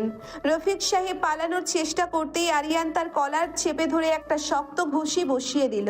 রফিক সাহেব অজ্ঞান হয়ে মেঝেতে লুটিয়ে পড়লেন। আরিয়ান মেহজাবিনদের হাত শক্ত করে ধরে পেছনের দরজার দিকে ছুটতে শুরু করলো। ঠিক তখনই মেইন দরজা ভেঙে ভেতরে ঢুকলো রহমান সাহেবের গুন্ডারা। শুরু হলো গোলাগুলি। আরিয়ান, ওরা তো গুলি করছে। মাথা নিচু করুন ম্যাম, আমার পেছনে থাকুন। আরিয়ান নিজের পকেট থেকে একটা কালো রঙের রিভলভার বের করলো। মেহজাবিন অবাক হয়ে দেখলো একজন সাধারণ বডিগার্ডের কাছে এত আধুনিক অস্ত্র কিভাবে এলো সেটা ভাবার সময় এখন নেই। আরিয়ান নিখুঁত নিশানার পরপর 3টে গুলি চালালো। 3জন গুন্ডা চিৎকার করে মেঝেতে পড়ে গেল। বাকিরা ভয় পেয়ে আড়ালে লুকালো। এই সুযোগে আরিয়ান মেহজাবিনকে নিয়ে পেছনের দরজা দিয়ে বাগানে বেরিয়ে এলো। বাইরে তখন মুষলধারে বৃষ্টি শুরু হয়েছে। ঘন অন্ধকারে কিছু দেখা যাচ্ছে না। আরিয়ান মেহজাবিনকে নিয়ে গ্যারেজের দিকে দৌড় দিল। সেখানে একটা পুরনো কিন্তু মজবুত গাড়ি রাখা ছিল। আরিয়ান মেহজাবিনকে পাশের সিটে বসিয়ে নিজে ড্রাইভিং সিটে বসলো। গাড়ি স্টার্ট দেওয়ার আগেই দুজন গুন্ডা সামনে এসে দাঁড়ালেন। আরিয়ান কোনো দিকে ভ্রুক্ষেপ না করে গাড়ির গতি বাড়িয়ে দিল। গুন্ডা দুটো ছিটকে দূরে গিয়ে পড়লো। গাড়ি তীব্র বেগে চৌধুরী ভিলার সামনে পেরিয়ে দরজার পেছনে নির্জন রাস্তার দিকে ছুটতে লাগলো। আরিয়ান, আমরা কোথায় যাচ্ছি? এই বৃষ্টির মধ্যে রাস্তা তো একদম ফাঁকা। ওরা যদি আমাদের পিছু নেয়? ম্যাম, আপনি শান্ত হন। ওরা আমাদের পিছু নিতে পারবে না। আমি রনিকে নির্দেশ দিয়েছি ওদের গাড়িগুলো নষ্ট করে দিতে। আমরা একটা নিরাপদ আশ্রয়ে যাচ্ছি। আজকের রাতটা আমাদের সেখানেই কাটাতে হবে। কাল সকালে আমি আপনাকে আবার স্যারের কাছে পৌঁছে দেব। কিন্তু তুমি এত কিছু কিভাবে সামলাচ্ছ? তোমার হাতের রিভলভার, তোমার এত নিখুঁত নিশানা, রফিক চাচার প্ল্যান ধরে ফেলা, সব কিছু দেখে আমার মনে হচ্ছে তুমি আমাকে অনেক কিছু জানিয়ে লুকিয়ে রাখছো। তুমি কে আরিয়ান? আমি কে সেটা এখন জানার দরকার নেই মেহজাবিন। শুধু এতটুকু জেনে রাখুন, আমি থাকতে আপনার শরীরের একটা চুলেও কেউ হাত দিতে পারবে না। আপনি আমার দায়িত্ব। মেহজাবিন আর কোনো প্রশ্ন করলো না। সে ভিজে একাকার হয়ে গেছে। শীতে তার শরীর কাঁপছে। আরিয়ান এক হাতে স্টিয়ারিং ধরে অন্য হাতে গাড়ির হিটারটা বাড়িয়ে দিল। প্রায় 1 ঘন্টা টানা গাড়ি চালানোর পর আরিয়ান শহরের একদম শেষ প্রান্তে একটা পুরনো আধভাঙা দোতলা বাড়ির সামনে গাড়ি থামালো। চারপাশটা ঘুটঘুটে অন্ধকার, শুধু বৃষ্টির শব্দ ছাড়া আর কোনো শব্দ নেই। আমরা পৌঁছে গেছি, আসুন। আরিয়ান গাড়ি থেকে নেমে মেহজাবিনদের দিকে দরজা খুলে দিল। মেহজাবিন নামতেই আরিয়ান তার কাঁধে হাত রেখে তাকে দ্রুত বাড়ির ভেতরে নিয়ে গেল। বাড়ির ভেতরটা অন্ধকার। আরিয়ান নিজের ফোন থেকে টর্চ জ্বেলে একটা পুরনো সোফার উপর আলো ফেললো। এটা আমার একটা গোপন ডেরা। এখানে রহমান কেন? পুলিশও আমাদের খুঁজে পাবে না। আপনি ওই সোফায় গিয়ে বসুন, আমি মোমবাতি জ্বালিয়ে দিচ্ছি। এখানে বিদ্যুৎ সংযোগ নেই। আরিয়ান কয়েকটা মোমবাতি জ্বালিয়ে ঘরের বিভিন্ন জায়গায় রেখে দিল। হালকা আলোয় ঘরটায় স্পষ্ট হলো। মেহজাবিন শীতে থরথর করে কাঁপছে। তার পরনের দামি পোশাক বৃষ্টির পানিতে ভিজে শরীরের সাথে একদম লেপ্টে আছে। তার ফর্সা ত্বক আর শারীরিক গঠন স্পষ্ট বোঝা যাচ্ছে। আরিয়ান মেহজাবিনের দিকে তাকিয়ে চোখ নামিয়ে নিল। সে নিজের ভেজা জ্যাকেটটা খুলে একটা চেয়ারের ওপর রাখলো। আপনি পুরো ভিজে গেছেন। এভাবে বেশিক্ষণ থাকলে আপনার ভীষণ জ্বর আসবে। ভেতরের ঘরে একটা পুরনো আলমারি আছে, সেখানে আমার কিছু পরিষ্কার শার্ট রাখা আছে। আপনি আপাতত আপনার এই ভেজা পোশাক বদলে আমার একটা শার্ট পরে নিন। আমি তোমার শার্ট পরবো? কিন্তু আমি তো ম্যাম, এখন জেদ করার সময় নয়। আপনি এখানে রাজকীয় কোনো পোশাক পাবেন না। আমি বাইরে বারান্দায় দাঁড়িয়ে আছি, আপনি পোশাক বদলে নিন। আরিয়ান আর কোনো কথা না বলে বারান্দার দিকে চলে গেল। মেহজাবিন বুঝতে পারলো আরিয়ান ঠিকই বলছে, শীতে তার দাঁতে দাঁত বাড়ি খাচ্ছে। সে ভেতরের ঘরে গিয়ে আলমারি থেকে আরিয়ানের একটা কালো রঙের বড় শার্ট বের করলো। নিজের ভেজা পোশাকগুলো খুলে সে শার্টটা গায়ে চাপালো। শার্টটা তার হাঁটুর ওপর পর্যন্ত এসেছে। শার্টের ভেতর থেকে আরিয়ানের শরীরের একটা চেনা পুরুষালী সুভাষ মেহজাবিনের নাকে এলো। সে আয়নার সামনে দাঁড়িয়ে নিজেকে দেখলো। এই পোশাকটাকে অদ্ভুত সুন্দর আর আকর্ষণীয় লাগছে। সে ধীরে ধীরে বাইরে এলো। আরিয়ান, তুমি ভেতরে আসতে পারো। আরিয়ান ভেতরে এসে মেহজাবিনকে দেখে কয়েক মুহূর্তের জন্য থমকে দাঁড়ালো। মোমবাতির আলোয় মেহজাবিনকে কোনো অপসরীর মতো লাগছে, আর ভেজা চুলগুলো পিঠ বেয়ে ছড়িয়ে আছে। আরিয়ানের বড় শার্টে তার মসৃণ পা জোড়া স্পষ্ট দেখা যাচ্ছে। আরিয়ান নিজের দৃষ্টি সরিয়ে নেওয়ার চেষ্টা করলো, কিন্তু পারল না। তার গলার কাছে কিছু একটা আটকে গেল। সে ঢোক গিলে নিজেকে সামলে নিল। আপনি সোফায় বসুন, আমি আগুন জ্বালানোর ব্যবস্থা করছি। তুমি তো ভিজে গেছো আরিয়ান, তুমিও পোশাক বদলে নাও, তোমারও তো ঠান্ডা লাগতে পারে। আমার কিছু হবে না, আমি এসব পরিস্থিতিতে অভ্যস্ত। আপনি নিজের চিন্তা করুন। আরিয়ান ঘরের এক কোণে রাখা কিছু শুকনো কাঠ দিয়ে আগুন জ্বালালো। আগুনের উষ্ণতায় ঘরের পরিবেশটা একটু আরামদায়ক হলো। মেহজাবিন আগুনের খুব কাছে গিয়ে বসলো। আরিয়ান একটু দূরে দেওয়ালে হেলান দিয়ে দাঁড়িয়ে মেহজাবিনের দিকে তাকিয়ে রইল।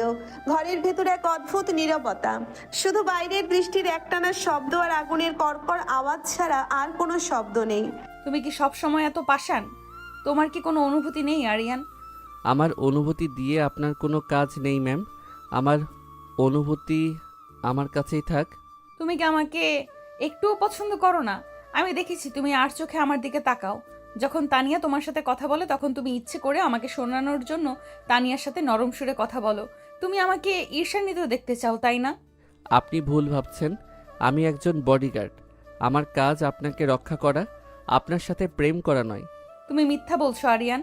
কাল রাতে যখন তুমি আমাকে দেওয়ালের সাথে চেপে ধরেছিলে তখন তোমার চোখে আমি যে আগুন দেখেছি সেটা শুধু একজন বডিগার্ডের আগুন ছিল না, সেখানে একটা পুরুষের তীব্র অধিকার বোধ ছিল। তুমি আমাকে চাও আরিয়ান, তুমি শুধু সেটা স্বীকার করতে ভয় পাচ্ছ। মেহজাবিন সোফা থেকে উঠে ধীরে ধীরে আরিয়ানের দিকে এগিয়ে এলো। আরিয়ান দেওয়াল ঘেঁষে শক্ত হয়ে দাঁড়িয়ে রইল। সে পেছাতে চাইল, কিন্তু পেছনে আর জায়গা নেই। মেহজাবিন একদম আরিয়ানের শরীরের খুব কাছে এসে দাঁড়ালো। সে তার দুই হাত আরিয়ানের বুকের ওপর রাখলো। আরিয়ানের হৃদস্পন্দন দ্রুত হতে শুরু করলো। মেহজাবিনের ভেজা চুলের ঘ্রাণ আর তার চোখের নেশা আরিয়ানকে মাতাল করে তুলছে। ম্যাম, আপনি আপনার সীমা পার করছেন। আমাকে দূরে থাকতে দিন। আমি নিজের উপর নিয়ন্ত্রণ হারাতে চাই না। আমি তো চাই তুমি নিয়ন্ত্রণ হারিয়ে ফেলো। আমি চাই তুমি আমার সব সীমা ভেঙে দাও। তুমি আমাকে নিজের করে নাও আরিয়ান। আমি এই বড় লোকের মেয়ের খোলস থেকে বেরিয়ে আসতে চাই। আমি শুধু তোমার মেহজাবিন হতে চাই। মেহজাবিন তার মাথাটা আরিয়ানের বুকের উপর রাখলো। আরিয়ানের সারা শরীরে একটা তীব্র স্রোত বয়ে গেল। তার পুরুষালী অহংকার আর বডিগার্ডের নৈতিকতার দেওয়াল ভাঙতে শুরু করেছে। সে নিজেকে আর আটকে রাখতে পারলো না। তার দুই শক্ত হাত মেহজাবিনের কোমর জড়িয়ে ধরলো। মেহজাবিন একটা দীর্ঘশ্বাস ফেলে চোখ বন্ধ করলো। আপনি জানেন না আপনি কি চাইছেন মেহজাবিন। আমি কোনো সাধারণ মানুষ নই। আমার জীবন অনেক অন্ধকারে ঘেরা।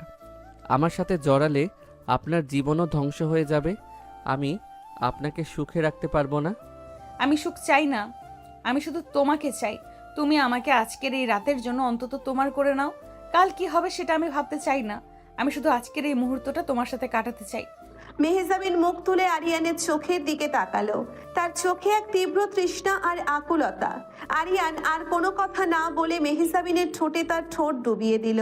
এবারের চুম্বন কাল রাতের মতো রুক্ষ ছিল না, বরং এতে ছিল এক গভীর আবেগ আর সীমাহীন ভালোবাসা। মেহজাবিন তার দুই হাত আরিয়ানের ঘাড়ের পিছনে জড়িয়ে ধরল। সে নিজেকে আরিয়ানের সাথে পুরোপুরি মিশিয়ে দিতে চাইল। আরিয়ান মেহজাবিনকে শূন্যে তুলে নিয়ে সোফার উপর শুইয়ে দিল। মোমবাতির আলোয় তাদের ছায়া দেওয়ালে কাঁপতে লাগলো। আরিয়ানের ভেজা শার্টের ওপর দিয়ে মেহজাবিন তার পেশিবহুল শরীর অনুভব করতে পারছে। আরিয়ান মেহজাবিনের গলায় ঘাড়ে তার উষ্ণ ঠোঁট ছোঁয়াতে লাগলো। মেহজাবিনের শরীর উত্তেজনায় ধনুকের মতো বেঁকে গেল। তার মুখ থেকে একটা মিষ্টি গোঙানির শব্দ বেরিয়ে এলো। আরিয়ান, তুমি আমাকে পাগল করে দিবে। আপনি আগে আমাকে পাগল করে দিয়েছেন মেহজাবিন। আপনার এই জেদ, আপনার এই রূপ আমাকে শেষ করে দিচ্ছে। আমি আপনাকে ছাড়া আর কিছুই ভাবতে পারছি না। আরিয়ানের হাত মেহজাবিনের নরম শরীরের প্রতিটি ভাঁজে নিজের অধিকার প্রতিষ্ঠা করতে লাগলো। মেহজাবিন কোনো বাধা দিল না, বরং সে আরিয়ানকে আরো কাছে টেনে নিল। ঘরের শীতল পরিবেশ তাদের শরীরের উষ্ণতায় নিমেষে হারিয়ে গেল। তারা দুজনে মিলে এক নতুন পৃথিবীর সীমানায় পা রাখলো, যেখানে কোনো বডিগার্ড বা বড়লোকের মেয়ের ভেদাভেদ নেই। আছে শুধু দুজন নরনারীর আদিম এবং তীব্র আকর্ষণ। আমাকে ছেড়ে কখনো যাবে না তো আরিয়ান? কথা দাও। আপনাকে ছেড়ে যাওয়ার ক্ষমতা আমার নেই, কিন্তু কাল সকালের পর পরিস্থিতি অনেক কঠিন হয়ে যাবে। আপনাকে খুব শক্ত থাকতে হবে। তুমি সাথে থাকলে আমি দুনিয়ার সবার সাথে লড়তে পারবো। তুমি শুধু আমার হাতটা এইভাবে শক্ত করে ধরে রেখো। আরিয়ান মেহজাবিনের কপালে একটা দীর্ঘ চুমু খেলো। সারা রাত ধরে বাইরে অঝরে বৃষ্টি ঝরতে লাগলো, আর ঘরের ভেতর মেহজাবিন আর আরিয়ান নিজেদের ভালোবাসার আগুনে একে অপরের মধ্যে সম্পূর্ণ বিলীন হয়ে গেল। এই প্রথম মেহজাবিন অনুভব করলো নিজেকে কারো হাতে সম্পূর্ণ সঁপে দেওয়ার মধ্যে কতটা প্রশান্তি লুকিয়ে আছে। আরিয়ানের কঠোর বাহুডোরে সে নিজেকে পৃথিবীর সবচেয়ে নিরাপদ আর সুখী নারী হিসেবে আবিষ্কার করলো। ভোরের আলো ফুটতে শুরু করেছে, বৃষ্টির জোর কমে এসেছে। মেহজাবিন আরিয়ানের বুকের উপর মাথা রেখে গভীর ঘুমে আচ্ছন্ন। আরিয়ান জেগে আছে, সে জানে আজ সকাল থেকে তাদের জীবনের সবচেয়ে বড় যুদ্ধটা শুরু হবে। রহমান সাহেব নিশ্চয়ই এতক্ষণে পুরো শহর তোলপাড় করে ফেলেছেন। চৌধুরী সাহেবও চিন্তায় আছেন।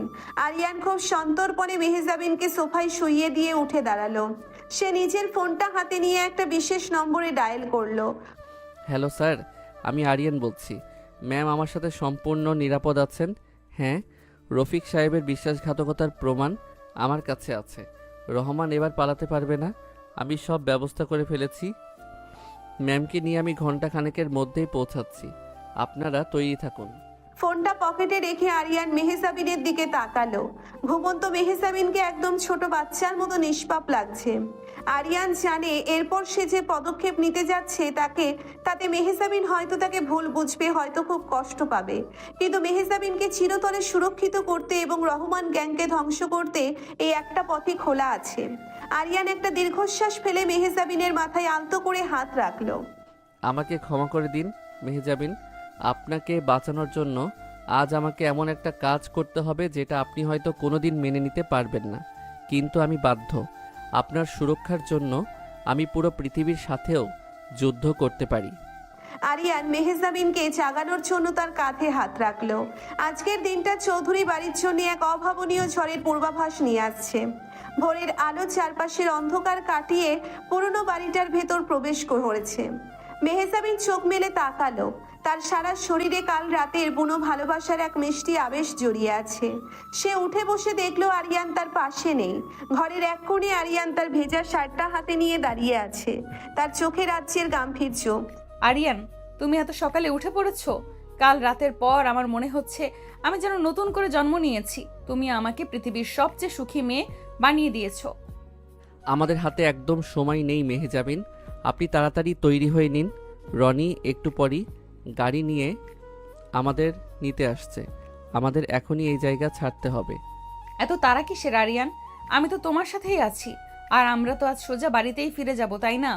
বাবা নিশ্চয়ই খুব চিন্তা করছেন। আমরা বাড়িতেই যাব, তবে তার আগে আমাদের অন্য একটা জায়গায় যেতে হবে। কাল রাতে আমি আপনাকে কথা দিয়েছিলাম যে পৃথিবীর সব বিপদ থেকে আপনাকে সুরক্ষিত রাখব।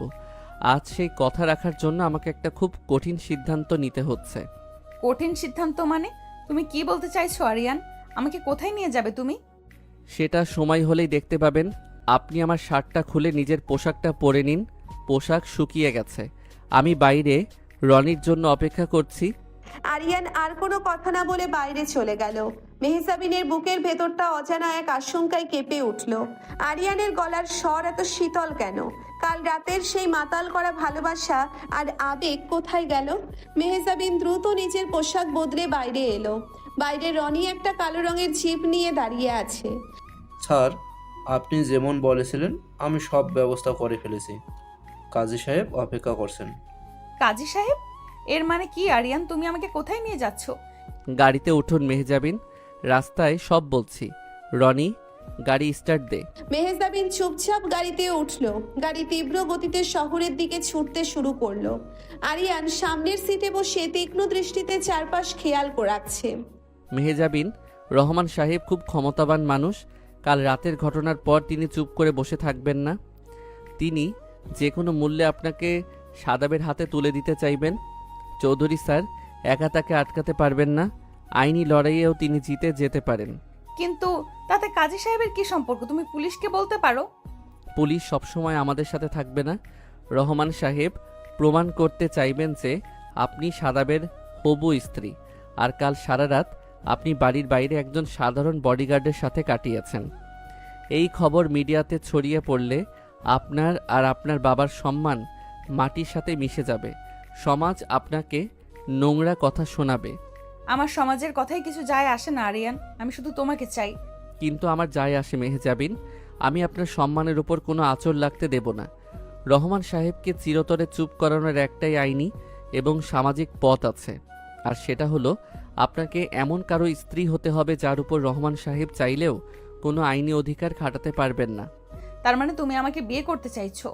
হ্যাঁ, আমি আপনাকে বিয়ে করতে চাইছি, তবে এটা কোনো রোমান্টিক বিয়ে নয় মেহজাবিন, এটা একটা চুক্তি। আপনার সম্মান আর জীবন বাঁচানোর জন্য ইসলামিক শরীয়ত মোতাবেক আমি আপনাকে আজ বিয়ে করব। একবার আমার স্ত্রী হয়ে গেলে সাদাব কেন, পুরো দুনিয়ার কোনো ক্ষমতা নেই আপনার দিকে চোখ তুলে তাকানোর। চুক্তি? কাল রাতের সব কিছু কি তাহলে তোমার কাছে শুধু একটা চুক্তি ছিল আরিয়ান? তুমি আমাকে ভালোবেসে বিয়ে করছো না? ভালোবাসার কথা ভাবার মতো বিলাসিতা করার সময় এখন আমাদের নেই।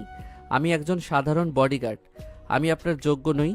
এই বিয়েটা শুধু আপনাকে রক্ষা করার জন্য। পরিস্থিতি শান্ত হলে আপনি চাইলে আমাকে ডিভোর্স দিয়ে দিতে পারবেন, আমি কোনো দাবি রাখবো না। আরিয়ানের কথা শুনে মেহজাবিনের চোখ দিয়ে জল গড়িয়ে পড়ল। সে আরিয়ানকে ভালোবেসে নিজের সবকিছু সঁপে দিয়েছে, আর এই লোকটা এখন বলছে এসব নাকি শুধু একটা চুক্তি। কিন্তু মেহজাবিনও জেদি, সে ঠিক করলো বিয়েটা সে করবেই এবং আরিয়ানকে বাধ্য করবে তার ভালোবাসা স্বীকার করতে। ঠিক আছে আরিয়ান, আমি রাজি। তুমি তোমার ডিউটি পালন করো। গাড়িটা একটা ছোট কিন্তু ছিমছাম কাজী অফিসের সামনে এসে থামলো। রনি আগে থেকেই সব ব্যবস্থা করে রেখেছিল। কাজী ইব্রাহিম টেবিলের ওপাশে বসে আছেন। আরিয়ান এবং মেহজাবিন ভেতরে ঢুকলো। আসুন বাবা, রনি আমাকে সব বলেছে। মেয়ের কি এই বিয়েতে পূর্ণ সম্মতি আছে? কোনো জোর জবরদস্তি করা হচ্ছে না তো? ম্যাম, কাজী সাহেবকে আপনার উত্তর দিন। হ্যাঁ কাজী সাহেব, আমার পূর্ণ সম্মতি আছে, আপনি বিয়ের কাজ শুরু করুন। আলহামদুলিল্লাহ। বিয়ের জন্য দেনমোহর ধার্য করতে হবে। যেহেতু পরিস্থিতি একটু জটিল, আপনারা কত টাকা দেনমোহর ঠিক করেছেন? আমার সামর্থ্য খুব বেশি নেই কাজী সাহেব, আমি 10 লাখ টাকা দেনমোহর ধার্য করছি, যার পুরোটা আমি নগদ পরিশোধ করব। রনি, টাকাটা কাজী সাহেবের কাছে দাও। আরিয়ানের কথা শুনে মেহজাবিন অবাক হয়ে গেল। একজন সাধারণ বডিগার্ড নগদ 10 লাখ টাকা দেনমোহর দিচ্ছে। রনি একটা ব্যাগ থেকে টাকা বের করে দিল। কাজী ইব্রাহিম সব কাগজপত্র ঠিক করে মেহজাবিনের দিকে তাকালেন। মা মেহজাবিন, 10 লক্ষ টাকা নগদ দেনমোহর ধার্যে এই আরিয়ানের সাথে আপনার নিকাহ পড়ানো হচ্ছে। আপনি কি এই বিয়েতে রাজি আছেন? রাজি থাকলে বলুন কবুল। কবুল। আবার বলুন মা। কবুল। তৃতীয়বার বলুন। কবুল। আলহামদুলিল্লাহ। এবার আরিয়ান বাবা, আপনি বলুন। কবুল। আবার বলুন। কবুল। শেষবার বলুন। কবুল। রনি এবং কাজী অফিসের একজন সহকারী সাক্ষী হিসেবে কাগজে সই করলো। এরপর আরিয়ান এবং মেহজাবিন সই করলো। সম্পূর্ণ ইসলামিক নিয়মে তাদের বিয়ে সম্পন্ন হলো। কাজী সাহেব মোনাজাত ধরে তাদের নতুন জীবনের জন্য দোয়া করলেন। আল্লাহ আপনাদের দাম্পত্য জীবন সুখের করুন, সব বিপদ থেকে রক্ষা করুন। ধন্যবাদ কাজী সাহেব। রনি, গাড়ি রেডি কর, আমরা এবার চৌধুরী ভিলা যাব। মেহজাবিন আরিয়ানের পাশে বসে আছে। তার মাথায় এখন আরিয়ানের স্ত্রীর পরিচয়। সে আর চোখে আরিয়ানের দিকে তাকালো। লোকটার মুখে কোনো হাসি নেই, কোনো উচ্ছ্বাস নেই, যেন খুব সাধারণ একটা কাজ করে সে বাড়ি ফিরছে। এদিকে চৌধুরী ভিলার অবস্থা খুবই খারাপ। ড্রয়িং রুমে ইন্সপেক্টর কবির বসে আছেন। চৌধুরী সাহেব অস্থির হয়ে পায়চারি করছেন। রফিক সাহেবকে হাতকড়া পরিয়ে সোফায় বসিয়ে রাখা হয়েছে। ফাহিম, নিপা, রুবিনা চৌধুরী এবং তানিয়া সবাই সেখানে উপস্থিত। ইন্সপেক্টর কবির, আমার মেয়ের এখনো কোনো খোঁজ নেই। রহমান কাল রাতে আমার বাড়িতে লোক পাঠিয়েছিল। আমি ওই শয়তানকে ছাড়ব না। আপনি শান্ত হন চৌধুরী সাহেব, আমরা আমাদের সব সোর্স কাজে লাগিয়েছি। সাদাব আর তার গুন্ডারাও নিখোঁজ, আমরা খুঁজছি। বাবা, আমি তো আগেই বলেছিলাম ওই নতুন বডিগার্ডটার কোনো ভরসা নেই। কে জানে, হয়তো ও নিজেই টাকার লোভে মেহজাবিনকে সাদাবের হাতে তুলে দিয়েছে। ঠিকই তো, একটা রাস্তার ছেলেকে আপনি এত বিশ্বাস করলেন বাবা? এখন তো মেয়ের সম্মান আর জীবন দুটোই গেল। কাল সারা রাত মেয়েটা বাইরে ছিল, এখন যদি ফিরেও আসে সমাজ কি আর ওকে ভালো চোখে দেখবে? মেহজাবিন আপুর তো আরিয়ানের সাথে খুব মাখামাখি ছিল, কে জানে হয়তো দুজনে মিলে পালিয়েছে। তোরা একটু চুপ করবি? আমার মেয়েটার কি অবস্থা কে জানে, আর তোরা আছিস নিজেদের নোংরা চিন্তা নিয়ে। ঠিক সেই মুহূর্তে মেইন দরজা দিয়ে ভেতরে প্রবেশ করলো আরিয়ান এবং মেহজাবিন। পুরো ড্রয়িং রুমে স্তব্ধ হয়ে গেল, সবাই অবাক হয়ে তাদের দিকে তাকিয়ে আছে। মেহজাবিন দৌড়ে গিয়ে তার বাবাকে জড়িয়ে ধরলো। বাবা, আমি ঠিক আছি বাবা। মারে, তুই ঠিক আছিস তো? ওই শয়তানরা তোর কোনো ক্ষতি করেনি তো? আরিয়ান, তুমি আমার মেয়েকে সুরক্ষিত ফিরিয়ে এনেছো। আমি তোমার কাছে চিরকৃতজ্ঞ। তুই সারা রাত কোথায় ছিলি মেহজাবিন? আর এই বডিগার্ডের সাথে তোর এত সকালে ফেরার মানে কি? সত্যিই তো, সারা রাত একটা জোয়ান ছেলের সাথে একা কাটিয়ে এলে। ছি, আমাদের সম্মানে তো আর কিছুই বাকি রইল না। মুখ সামলে কথা বলুন নিপা ম্যাম। আপনি যার সম্পর্কে কথা বলছেন সে এখন আর শুধু চৌধুরী সাহেবের মেয়ে নয়, সে আমার বিবাহিত স্ত্রী। আরিয়ানের এই একটা কথাই পুরো ঘর যেন বাজ পড়ল। চৌধুরী সাহেব বিস্ময়ে হতবাক হয়ে আরিয়ানের দিকে তাকালেন। রবিনা চৌধুরী সোফায় ধপ করে বসে পড়লেন। তানিয়ার চোখ কপালে উঠে গেল। তুই কি বললি? তুই মেহজাবিনকে বিয়ে করেছিস? তোর এত বড় সাহস! একটা 2 টাকার কর্মচারী হয়ে তুই আমাদের বাড়ির মেয়ের দিকে হাত বাড়াস? ও মা, এ তো দেখছি সর্ষের মধ্যেই ভূত। আমরা ভয় পাচ্ছিলাম সাদাবকে নিয়ে, আর এই সুযোগ সন্ধানী বডিগার্ড নিজে মেয়েটাকে ফাঁদে ফেলে বিয়ে করে বসলো। বাবা, আপনি ওকে এক্ষুনি পুলিশে দিন। ও নিশ্চয়ই মেহজাবিনকে জোর করে বিয়ে করেছে। আরিয়ান ভাইয়া, আপনি এটা করতে পারলেন? আপনি টাকার লোভী মেহজাবিন আপুকে বিয়ে করলেন? তোরা সবাই চুপ করবি? আরিয়ান আমাকে জোর করেনি, আমি নিজের ইচ্ছায় সজ্ঞানে আরিয়ানকে বিয়ে করেছি। কাজী অফিসে গিয়ে শরীয়ত মেনে আমাদের বিয়ে হয়েছে। মেহজাবিন, তুই এটা কি করেছিস মা? তুই একটা সামান্য বডিগার্ডকে বিয়ে করলি? তুই একবারও আমার কথা, তোর বংশের সম্মানের কথা ভাবলি না? সম্মান?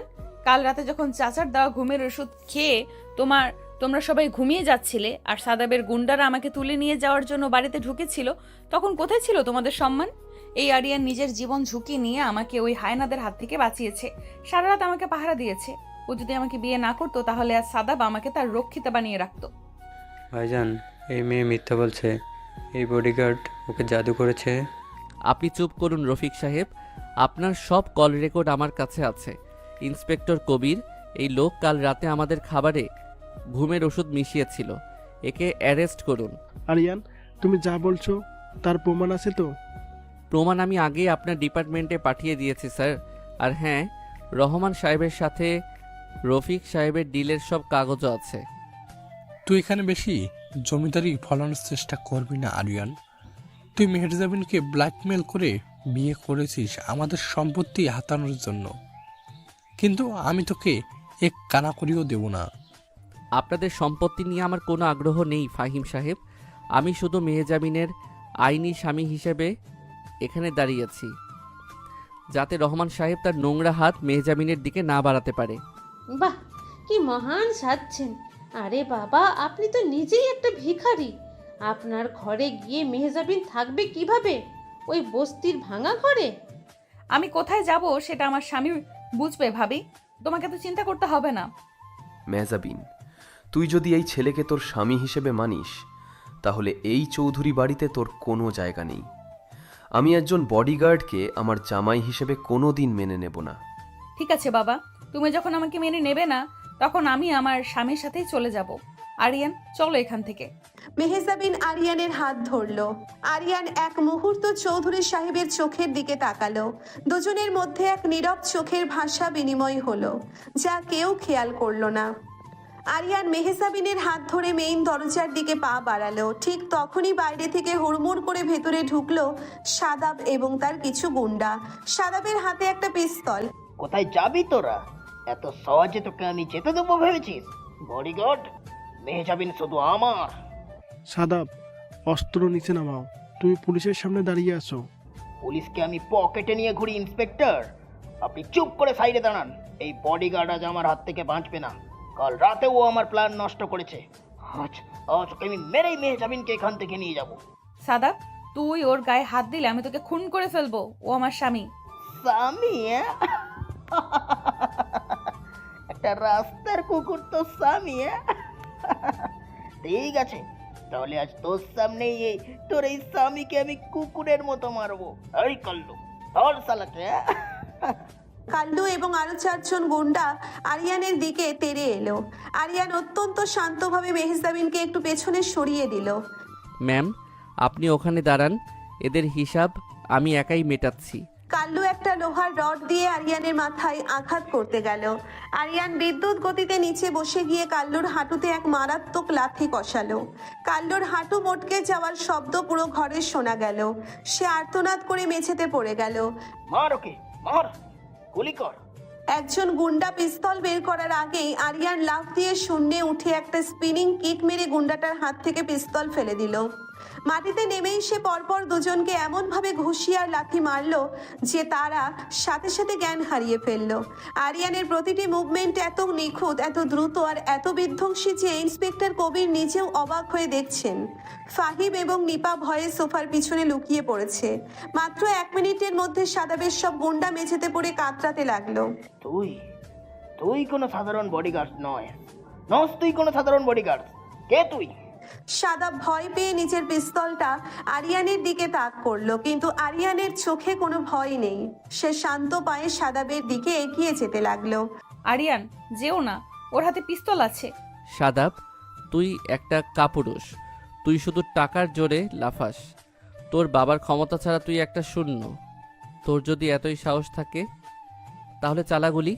তুই আমাকে চ্যালেঞ্জ করছিস? আমি আমি আমি তোকে শেষ করে দেবো।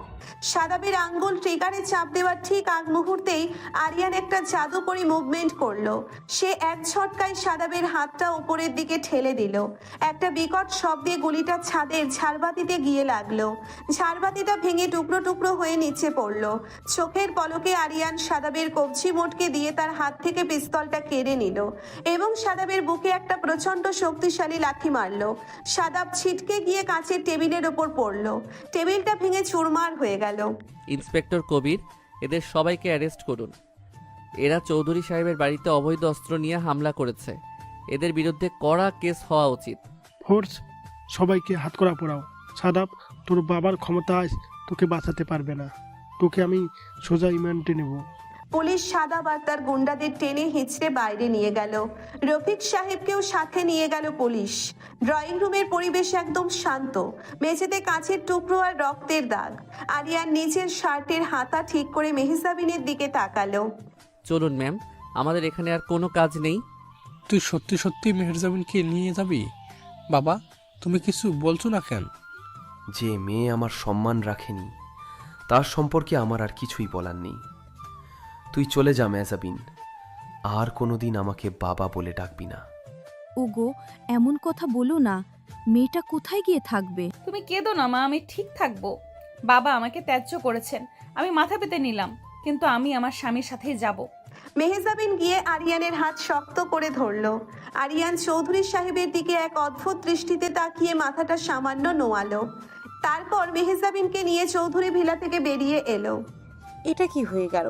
মেহজাবিন আপুর সত্যি একটা বডিগার্ডের হাত ধরে চলে গেল?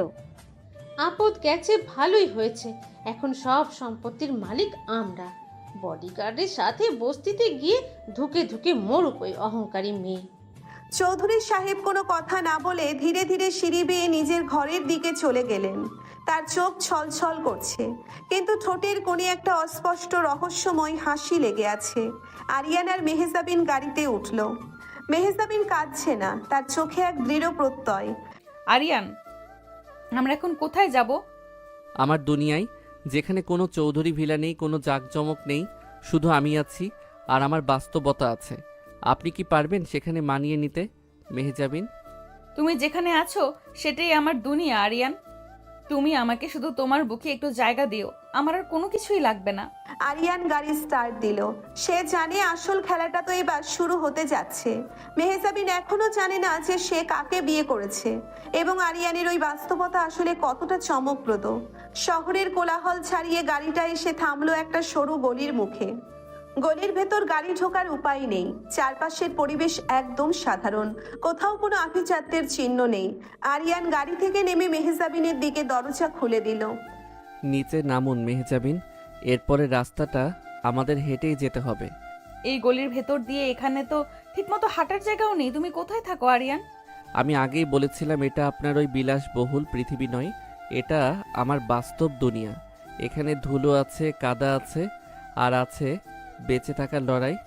এখনো সময় আছে, চাইলে চৌধুরী ভিলায় ফিরে যেতে পারেন। তুমি আমাকে এত দুর্বল ভেবো না আরিয়ান। আমি যখন তোমার হাত ধরেছি তখন তোমার এই ধুলো কাদাতেই আমি আমার রাজপ্রাসাদ বানিয়ে নিব। তুমি সামনে চলো। আরিয়ান হালকা হেসে সামনে হাঁটতে শুরু করলো। মেহজাবিন তার দামি শাড়ি আর হিল জুতো সামলে আরিয়ানের পিছু পিছু গলির ভেতর ঢুকলো। বেশ কিছুটা হাঁটার পর একটা আধা পাকা টিন শেড বাড়ির সামনে এসে দাঁড়ালো তারা। আরিয়ান দরজার কড়া নাড়ল। কিছুক্ষণ পর দরজা খুলে দিল একজন মধ্যবয়সী নারী। ইনি আরিয়ানের মা ফাতেমা। আরে আরিয়ান, তুই এত সকালে? আর তোর সাথে অপরূপ সুন্দরী মেয়েটা কে রে বাপ? মা, ভেতরে চলো, সব বলছি। রিয়া কোথায়? রিয়া তো রান্নাঘরে, তোরা ভেতরে আয়। আরিয়ান আর মেহজাবিন ঘরের ভেতর ঢুকলো। ঘরটা বেশ ছোট। একটা পুরনো সোফা, একটা টেলিভিশন আর একটা ছোট ডাইনিং টেবিল রাখা আছে। দেওয়ালের পলেস্তারা কয়েক জায়গা থেকে খসে পড়েছে। মেহজাবিন চারপাশটা দেখছে। ভাইয়া, তুই এসেছিস? আর এই সুন্দর আপুটা কে? তুই কি শেষে কোনো সিনেমার নায়িকাকে তুলে নিয়ে এলি নাকি? বেশি বকিস না রিয়া। মা, মেহজাবিনকে বসতে দাও। বসো মা, বসো। তা বাবা আরিয়ান, পরিচয়টা তো দিলি না? মা, মেহজাবিন চৌধুরী সাহেবের মেয়ে, আর ও এখন শুধু চৌধুরী সাহেবের মেয়ে নয়, ও আমার বিবাহিত স্ত্রী। আজ সকালে আমরা কাজী অফিসে গিয়ে বিয়ে করেছি। আরিয়ানের কথা শুনে ফাতেমা এবং রিয়া দুজনেই চমকে উঠল। ফাতেমার হাত থেকে চায়ের কাপটা প্রায় পড়েই যাচ্ছিল। তুই এসব কি বলছিস আরিয়ান? চৌধুরী সাহেবের মেয়ে তোর বউ? তুই কি পাগল হয়েছিস? এত বড় ঘরের মেয়ে আমাদের এই গরিবের কুড়ে ঘরে এসে থাকবে কিভাবে? তুই তো আমাদের সবাইকে বিপদে ফেলে দিলি। মা, আপনি ভয় পাবেন। আমি নিজের ইচ্ছায় আরিয়ানকে বিয়ে করেছি। আমি জানি আপনাদের এখানে আমার বাবার বাড়ির মতো আরামায়েশ নেই, কিন্তু আমার ওইসব চাই না। আমি আপনাদের মেয়ে হয়েই থাকতে চাই। আপনারা আমাকে মেনে নেবেন না? এ তুমি কি বলছো মা? তুমি এত বড় ঘরের মেয়ে, তোমাকে মেনে না নেওয়ার কি আছে? কিন্তু আমার আরিয়ানের তো কিছুই নেই। ও সামান্য বডিগার্ডের চাকরি করে। তুমি ওর সাথে কষ্ট করবে কিভাবে? আরিয়ান আমার সম্মান বাঁচিয়েছে মা। ওর মতো সাহসী আর সৎ মানুষের সাথে আমি সারা জীবন রাস্তায় থাকতেও রাজি আছি। ভাইয়া, তুই আসলেই একটা জাদুকর। এত সুন্দর আর এত ভালো একটা আপুকে পটিয়ে ফেললি। ভাবি, তুমি কোনো চিন্তা করো না। এই বাড়িতে আমরা তোমাকে রানীর মতো করে রাখবো। রিয়া, তোকে ওর সাথে এত ফ্রি হতে হবে না। তুই গিয়ে তোর ভাবির জন্য এক গ্লাস শরবত নিয়ে আয়। মেহজাবিন, আপনি ওই পাশের ঘরে যান, ওটা আমার ঘর। আজ থেকে ওখানেই আপনাকে থাকতে হবে। মেহজাবিন আরিয়ানের দেখিয়ে দেওয়া ঘরের দিকে পা বাড়ালো। ঘরের ভেতর ঢুকে সে থমকে দাঁড়ালো। একটা ছোটখাটো একটা লোহার আলমারি আর একটা টেবিল ফ্যান ছাড়া ঘরে আর কিছুই নেই। ভ্যাপসা গরমে ঘরটা একদম সেদ্ধ হয়ে আছে। মেহজাবিন খাটের একপাশে বসলো। কিছুক্ষণ পর আরিয়ান ঘরে ঢুকলো। কি হলো, এই গরমে এখনই হাঁপিয়ে উঠলেন? এখানে কোনো সেন্ট্রাল এসি নেই মেহজাবিন, রাতে মশার কামড়ও খেতে হবে। তুমি আমাকে সারাক্ষণ এভাবে খোটা না দিলে পারো না? আমি কি একবারও বলেছি আমার গরম লাগছে বা আমার কষ্ট হচ্ছে? মুখে বলার দরকার নেই, আপনার ঘামে ভেজা মুখ দেখেই বোঝা যাচ্ছে রিয়া আপনার জন্য একটা সুতির শাড়ি দিয়ে গেছে। আপনি আপনার এই দামি পোশাকটা বদলে নিন, এটা পরে থাকলে গরমে সেদ্ধ হয়ে যাবেন। কিন্তু আমি তো একা শাড়ি পরতে পারি না, সাইমা বা পার্লার থেকে কেউ এসে আমাকে শাড়ি পরিয়ে দেয়। এখানে সাইমাও নেই, পার্লারও নেই, যা করার নিজেকেই করতে হবে। আমি বাইরে যাচ্ছি, আপনি শাড়িটা পরে নিন। আরিয়ান ঘর থেকে বেরিয়ে গেল। মেহজাবিন দীর্ঘশ্বাস ফেলে শাড়িটা হাতে নিল। একটা সাধারণ সুতির শাড়ি, যার দাম হয়তো 1000 টাকার বেশি নয়। সে অনেক কষ্টে প্যাঁচ দিয়ে শাড়িটা পরলো, কিন্তু কুচিগুলো ঠিকমতো বসাতে পারলো না। শাড়ির আঁচলটাও ঠিকমতো সামলাতে পারছে না। দরজা ঠেলে আরিয়ান ভেতরে আসতেই মেহজাবিনের এই এলোমেলো রূপ দেখে সে কয়েক মুহূর্ত থমকে গেল। সুতির শাড়িতে মেহজাবিনের ফর্সা ত্বক আর ছিপছিপে কোমর স্পষ্ট বোঝা যাচ্ছে। আরিয়ানের চোখের দৃষ্টি গাঢ় হয়ে এলো। কি হলো, এভাবে তাকিয়ে আছো কেন? আমি বলেছিলাম না আমি শাড়ি পরতে পারি না? হাসছো কেন? আমি হাসছি না, তবে আপনাকে এই সাধারণ শাড়িতে যে এতটা সুন্দর লাগবে সেটা আমি ভাবিনি। মনে হচ্ছে কোনো গ্রামের চঞ্চল বউ। তাই? তা তোমার এই গ্রামের বউয়ের শাড়িটা একটু ঠিক করে দাও না, আমি তো কুচিগুলোও ধরতে পারছি না। মেহজাবিন একটু এগিয়ে এসে আরিয়ানের সামনে দাঁড়ালো। আরিয়ান মেহজাবিনের চোখের দিকে তাকিয়ে ধীরে ধীরে নিচে হাঁটু গেড়ে বসলো। তার শক্ত হাত মেহজাবিনের শাড়ির কুচিগুলো আলতো করে ধরতে শুরু করলো। আরিয়ানের আঙ্গুলের স্পর্শ মেহজাবিনের কোমরের কাছে লাগতেই মেহজাবিন কেঁপে উঠলো। একটু স্থির হয়ে দাঁড়ান মেহজাবিন, নইলে শাড়ি ঠিক করা যাবে না। আমি তো স্থির হয়েই দাঁড়িয়ে আছি, কিন্তু তোমার হাতের স্পর্শ আমাকে স্থির থাকতে দিচ্ছে কোথায়? তুমি ইচ্ছে করে আমার কোমরে হাত দিচ্ছ আরিয়ান। আমি ইচ্ছে করে কিছুই করছি না, তবে আপনি যদি আমাকে এভাবে উস্কে দেন তাহলে আমি সত্যি সত্যি নিজেকে আর নিয়ন্ত্রণ করতে পারবো না। আরিয়ান শাড়ির কুচিগুলো গুজে দিয়ে উঠে দাঁড়ালো। মেহজাবিন হঠাৎ করে আরিয়ানের গলা জড়িয়ে ধরলো। আরিয়ানের ঠোঁটের খুব কাছে মুখ নিয়ে ফিসফিস করে কথা বলল। আমি তো চাই তুমি তোমার নিয়ন্ত্রণ হারিয়ে ফেলো। আমি তোমার বউ আরিয়ান, তুমি আমাকে শুধু সম্মান বাঁচানোর দোহাই দিয়ে দূরে সরিয়ে রাখতে পারো না। আমার এই শরীরের উপর, আমার মনের উপর শুধু তোমার অধিকার।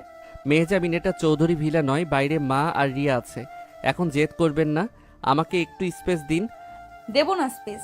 তুমি কাল রাতে যেমন আমাকে ভালোবেসেছিলে, আমি এখন ঠিক তেমন ভালোবাসা চাই। তুমি কি আমাকে একটুও ভালোবাসো না আরিয়ান? শুধু কি দায়িত্ববোধ থেকেই বিয়ে করেছো? মেহজাবিনের চোখে পানি টলটল করছে। আরিয়ান আর নিজেকে ধরে রাখতে পারল না। সে মেহজাবিনকে শক্ত করে জড়িয়ে ধরে তার ঠোঁটে একটা গভীর এবং বুনো চুম্বন করলো। মেহজাবিনের সারা শরীর উত্তেজনায় কাঁপতে শুরু করলো। সে আরিয়ানের শার্টের বোতামগুলো খোলার চেষ্টা করলো। আরিয়ানের হাতের বাঁধন মেহজাবিনের কোমরে আরো শক্ত হয়ে বসলো। আপনি আমাকে পাগল করে দেবেন মেহজাবিন, আপনার এই শরীর, আপনার এই সুবাস আমাকে একদম মাতাল করে দিচ্ছে।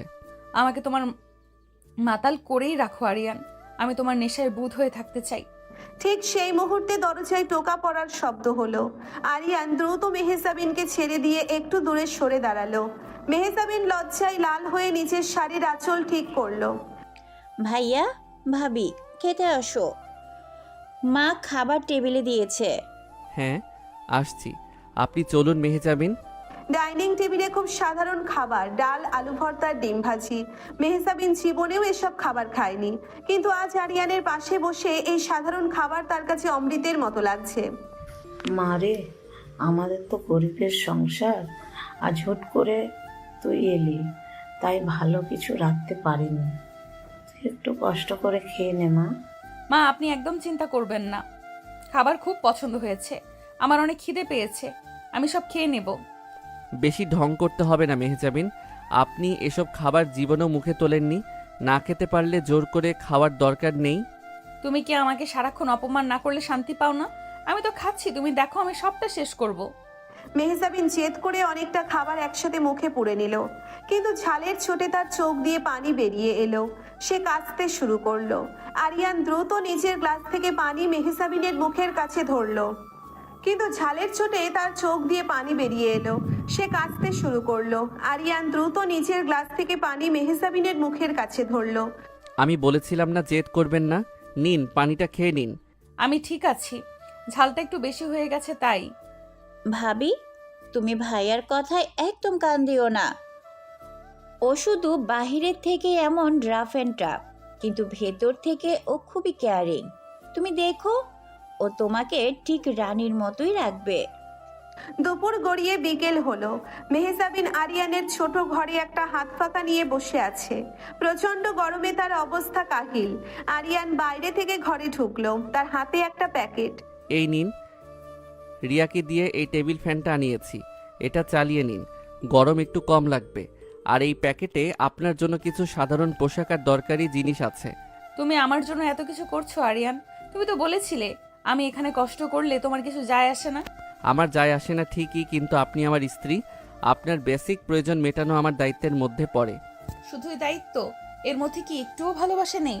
ভালোবাসার কথা শোনার জন্য খুব তাড়াহুড়া করবেন না মেহজাবিন, সময় আসুক, আপনি সব প্রশ্নের উত্তর পেয়ে যাবেন। সন্ধ্যা নামতেই গলির ভেতর একটা বিশাল কালো রঙের গাড়ি এসে দাঁড়ালো।